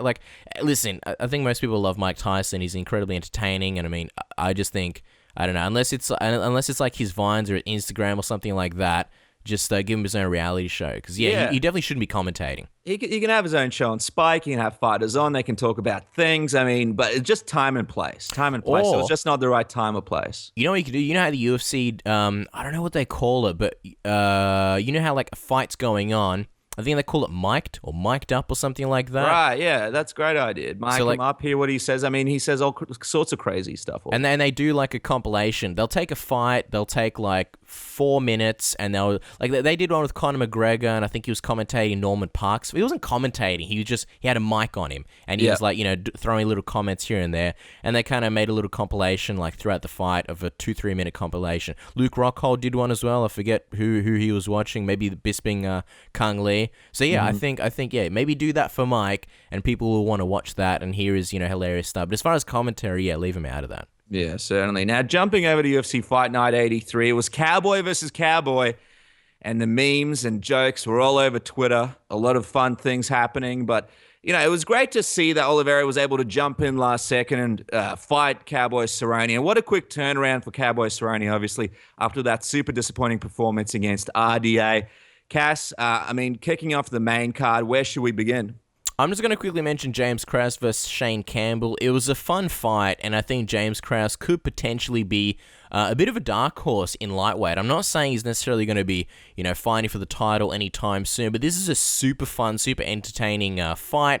Shane Campbell, I thought these guys were going to strike. There was a lot of grappling, there's a lot of clinching, a lot of transitions. Just a crazy, fun, entertaining fight. I know a lot of people thought that James Krause was close to finishing Shane Campbell at the end of the first round with that rear naked choke. I don't think it was quite that close. Shane Campbell was no doubt in danger. When I watched it live, I thought, dude, Shane Campbell almost tapped. He literally got saved by the bell. But when I quickly rewound it and rewatched that, Shane Campbell had actually slid off to the side, and James Krause didn't really have that rear naked choke on. He was kind of, it was like, not an arm triangle, but he was kind of hanging on the side, and Shane Campbell used the exact same escape later on in the fight when, for a second there, it looked like James Krause had it. So, James Krause, man, he's got a good attitude. I think it was a pretty good win. Obviously, wasn't as dominant as he wanted, but I thought it was a good win. It was a really entertaining fight, and he was super, super, super, super hard on himself afterwards, just completely unhappy with his performance. So the kid's got a good attitude. I think he's I'm not saying he should be hard on himself, but he clearly wants to improve. I think he wanted to finish Shane Campbell in the first round, and he was so disappointed with himself. So I'll take a second now to say James Krause did a fantastic job, and I'm actually really looking forward to his next fight. Moving on, we're gonna be breaking down this UFC card pretty quickly. Chris Camozzi versus Joe Riggs. Yeah, and I think this is kind of the theme for most of this card. I thought this is a very predictable card. Like, most of the guys that won, I think most people thought would win. I know I definitely did, and I definitely thought Chris Camozzi would win. I didn't know how, but if you look at Joe Riggs, his body is failing him at an alarming rate. I feel bad for the guy. He's only just recently gotten over that injury with the shotgun or whatever, where he shot himself. And I just didn't expect Chris Camozzi to beat him that quickly. I mean, he got in there, he threw he caught him with a jab. It was a right jab, and that's the one that really sort of rocked him. He got a kick in there, 6 knees to the forearms, broke Joe Riggs' forearm, and knocked him out. What do you think of the fight, Dennis? Yeah, there's not really much to say.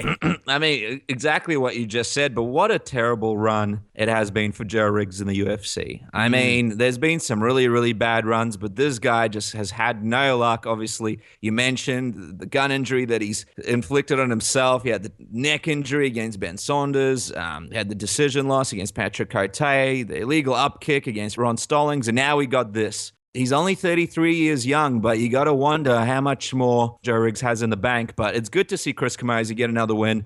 A guy that was sort of also in a difficult position after he got absolutely embarrassed by Jacare in that rematch. So good to see that he's on his second win now. Before that, he beat Tom Watson. And interesting to see what happens with him next. Good to see that he's got his spirits back up, went back to the drawing board, and was able to win in highlight reel fashion. Another for me, predictable fight, Dennis Bermudez versus Kawajiri. Tetsuya Kawajiri, once considered one of the best in the lighter weight classes, namely lightweight.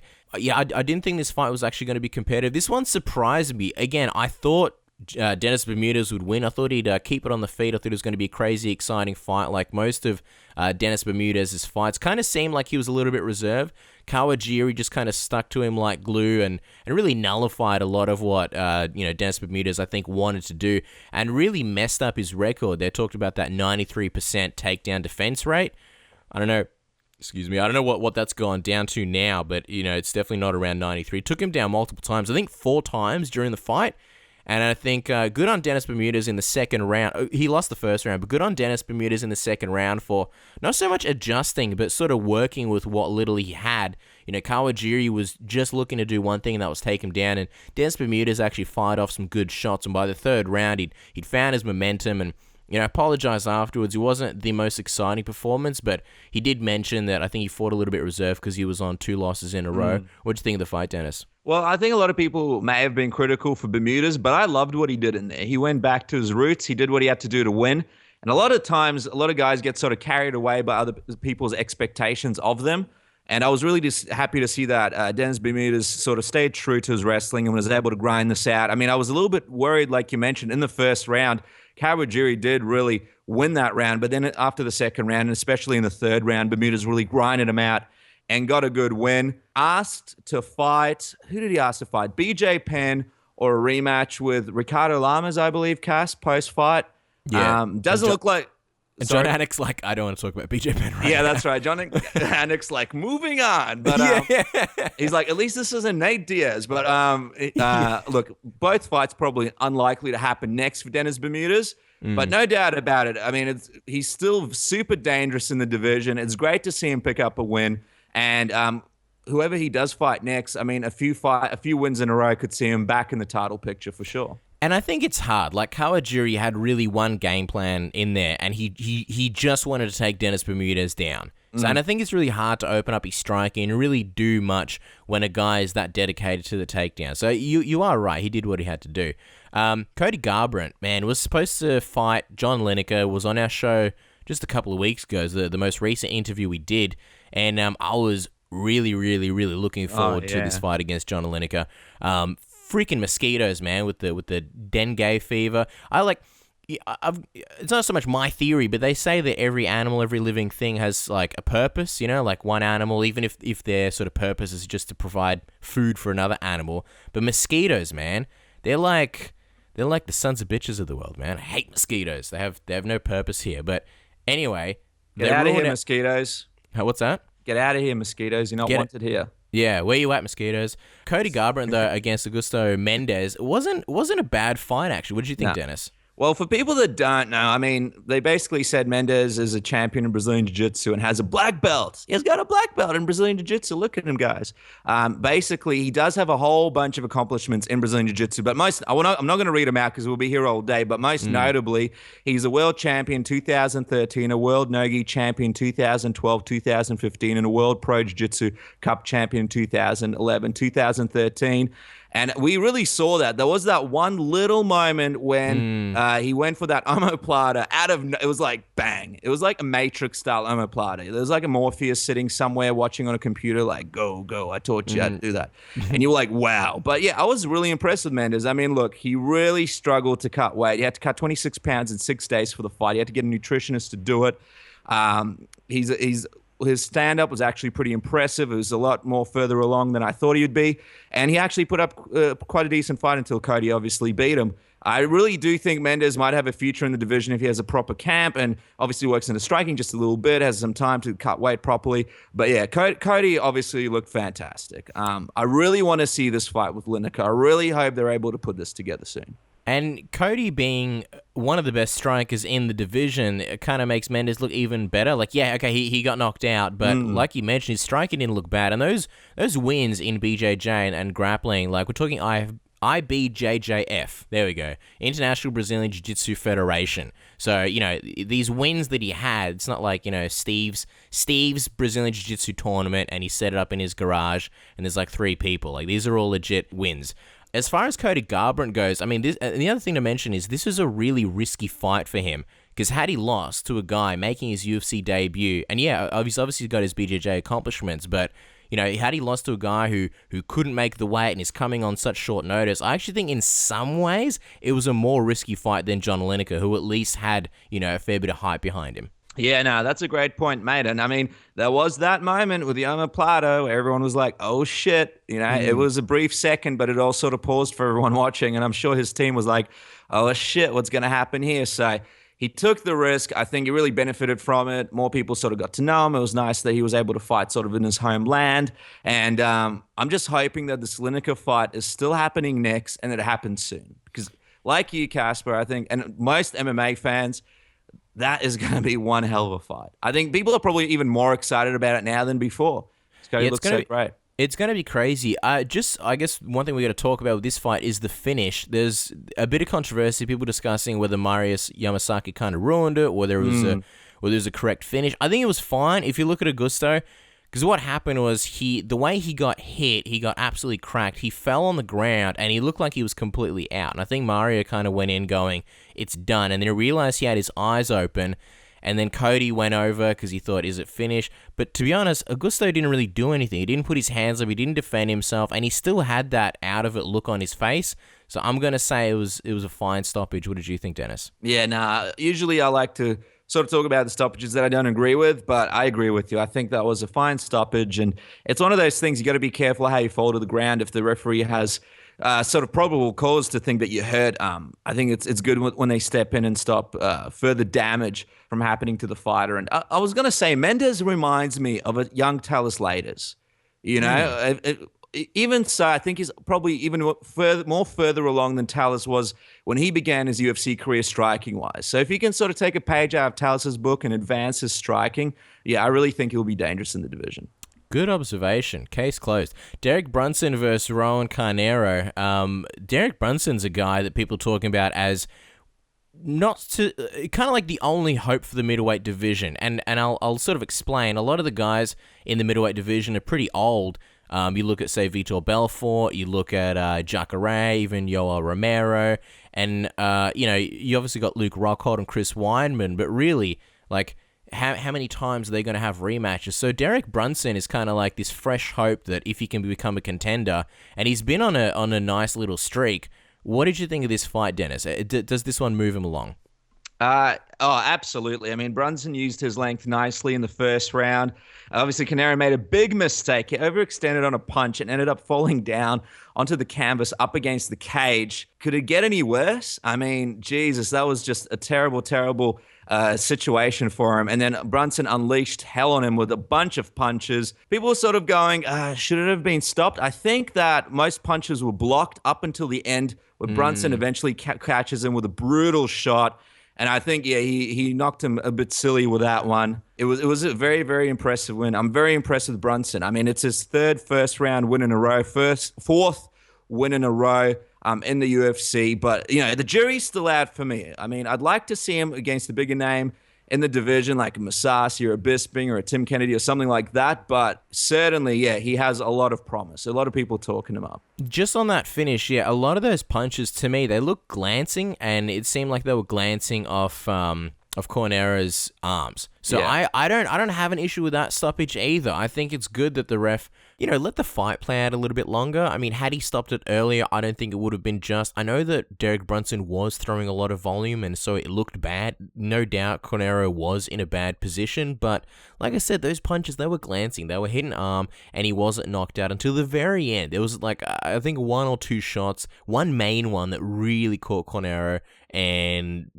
knocked him silly, and I think that was the right time to sort of stop the fight. So as far as the stoppage goes, I don't have a problem with it. And I do think Derek Brunson is a real dark horse in this division. I mean, he's got great wrestling. It's his third TKO in a row. It's definitely a time for a step up. And I hope they kind of move him up a little bit quicker in the division. I hope they sort of promote him. And, he mentioned, I think, his Twitter, and how he said he might announce who he wants to fight next on his Twitter. If you don't follow Derek Brunson, you definitely should. He's pound for pound one of the best tweeters out there. I mean, I've seen things that he said in the past, like, how you got, like, the Fight Companion, and there's certain people that you check out on Twitter during fights for, like, play-by-play. Yep. He's a must. Him and Angela Hill, they're both must, but him more so. I've seen him say things about fighters where, had he been a bigger name, they'd be making news, they'd be making headlines for some of the stuff that he said on Twitter. So definitely give him a follow, and I do hope he gets a big step up in the middleweight division. There you go, Sassy on Twitter, worth a follow. Now jumping to the main event, Casper, Cowboy versus Cowboy Cerrone versus Cowboy Oliveira. What did you think of this contest? Did you give Oliveira a chance? I think Cowboy was going to smash Cowboy, and I definitely had Cowboy winning all the way.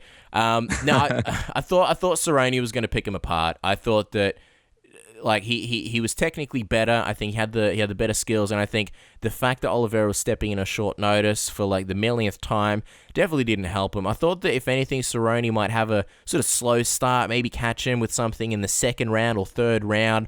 I mean, the only thing that really shocked me about this one is that normally when Cowboy gets submissions, it's because he's rocked his opponent, and then he follows him to the ground, and he'll catch him in something like a rear naked choke or usually a choke. So there wasn't really much in terms of exchanges. Oliveira, he wasn't really moving around the octagon all that much. He was sort of trying to bully Cerrone. I think he was going for the body with some knees up against the cage, potentially looking to slow him down. Yeah, Oliveira probably didn't have a full tank of gas because he was short notice. So I think he was trying to slow down Cerrone. Cerrone actually hit a really good reactive takedown. He ducked under, I think, a left hook, took Oliveira down to the ground, made his way to mount, which really didn't surprise me. Oliveira's ground game has always sort of fluctuated. Sometimes he looks good, sometimes he looks pretty average. And then, hit a beautiful triangle choke from Mount. I believe we've actually got that on the Submission Radio YouTube channel. It's a technique of the week that was done ages ago, like months and months and months ago, like maybe half a year ago. The triangle choke. I think it was from Esgard, or for people who have short legs, how to hit one from Mount. So great triangle choke, and Cowboy rides again. We found out the Cowboy is in fact the true Cowboy. That's right. Just a couple of Cowboys in pudding, but it was a great main event. Super impressive from Cerrone. Now he's back. So we'll see what they do with him. Again, if McGregor beats RDA, he's obviously a great opponent for McGregor to have eventually in the lightweight division. But Cass, that's the fights for the weekend. You and me, we enjoyed the fights, but we also enjoyed a little movie that we've been looking forward to coming out for a really long time now. A sexy little movie by the name of Deadpool. You and me both actually watched it twice. One time separately, another time with the boys. We all watched it together. It was a big fun group thing. What are we doing? I guess we're doing a quick review, a double review. I think that people need to know how many Timothy Johnson mustaches are there for Deadpool, and a bit of a review.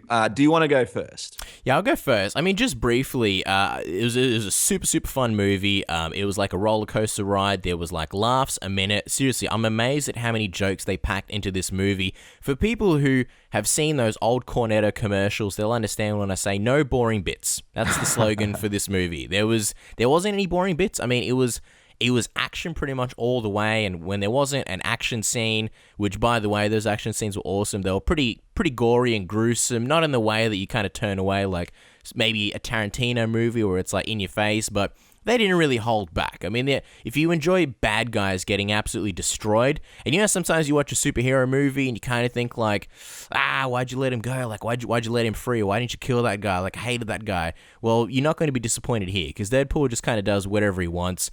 A lot of humor, and I'm not a fan of. I'm a snob sometimes when it comes to humor. Like, I don't like cutesy humor. I don't like. I like sometimes esoteric references.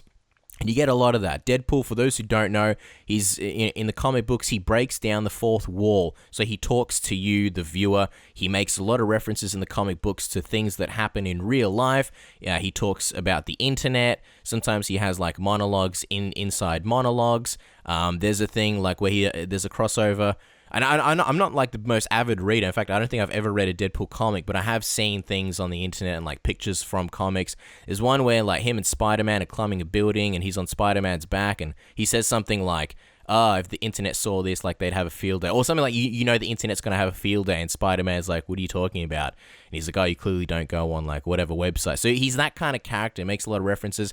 They're here. There's a lot of references to the Marvel Universe, to X-Men, to Wolverine. There's certain things in the Marvel Universe that fans have complained about. Deadpool brings a lot of things out. There's a Jared reference. I'm not going to say anything more about that, but it's absolutely hilarious. What did you think, Dennis? Yeah, no, I agree with you. A lot of great jokes, great action. It was a movie that was filmed with a lot of love. It took a lot of work to get this movie out. For Ryan Reynolds and the team behind it. And it was great to go in there, because one of the things I mentioned to you was I hope it's just not lame and corny. And it wasn't lame and corny. And, I also said I hope they just didn't show the funny parts in the ads, and that's it. And, yeah, there's a lot of great stuff in the movie to watch. So, yeah, I really enjoyed it. I think it was different. It was refreshing, a different type of superhero movie. And, for the target demographic, which is guys like us, guys who like to have a good time, guys who love that kind of thing. I think it was just, it was right on the spot, hit the money on the nose. My Timothy Johnson rating or review is 3.5 mustaches. Wow. I think that it was a great watch. I really enjoyed it the second time. I will say this, the first time I watched it with someone that was close to me, and I wouldn't recommend for you to go watch the movie with maybe like a girlfriend or someone who's not really, I don't want to say sort of not into it, but someone who, you want to go with someone who understands that kind of humor. If you go with someone who's easily offended, you probably won't enjoy the movie as much. It's a movie that I really, really enjoyed watching with you guys, the boys, all together. It's one of those classics that you're going to pull out on one of those long nights where you want to have a movie night a few years from now and you want to have a few laughs. It's always good for a few laughs. So yeah, I give it 3.5 Timothy Johnson mustaches. What about you, Cass? For me, I love, and this movie originally years ago, I think like 2012 or 2013, was going to get a PG rating. I'm so glad they changed it and gave it an R, because it just would not be the same movie at all. Even now, like, I'm thinking back to certain parts. There's like a cab scene. There's so many funny bits. It's so good. It's like you get the best of Ryan Reynolds, which to me, it's a combination of the best Ryan Reynolds performances. One of them has got to be Waiting. You get a bit of Ryan Reynolds from Waiting. You get Ryan Reynolds from Blade Trinity. And you get the little bit of Ryan Reynolds that we got to see in the X-Men Wolverine Origins movie. And you combine all three, and then you basically get non-stop that for whatever the length of the movie is. So I absolutely loved it. It's my favorite, and Ryan Reynolds, he's done a few crappy movies here and there when he leans towards more like lovey-dovey ones and sort of like chick flicks. This was just hilarious Ryan Reynolds. So I'm going to say 4 Timothy Johnson mustaches. Well, there you guys go. And it's yet to be seen whether Batman versus Superman gets any Timothy Johnson mustaches at all. We'll have to wait and see, but there you guys go. Another week of Submission Radio, another week of fights. And, it's great to be back, Cass. It's great to be back. And for sure, there'll be another episode of Submission Radio next week, so nobody has to worry. We say that. No, I'm just kidding. It's been a hard couple of weeks. I really missed the show. And like we mentioned before, it wasn't supposed to be a 2-week break. It was just going to be a quick 1-weekend break. But we will be back next weekend. Let us know what you guys thought of, pretty much everything. No specific direction here. Catch us on Twitter @SubmissionAUS. Don't forget to follow us on Facebook @SubmissionRadioAUS. And where else? Drop your comments in the YouTube comments below. And don't forget to subscribe. And we'll be back next week.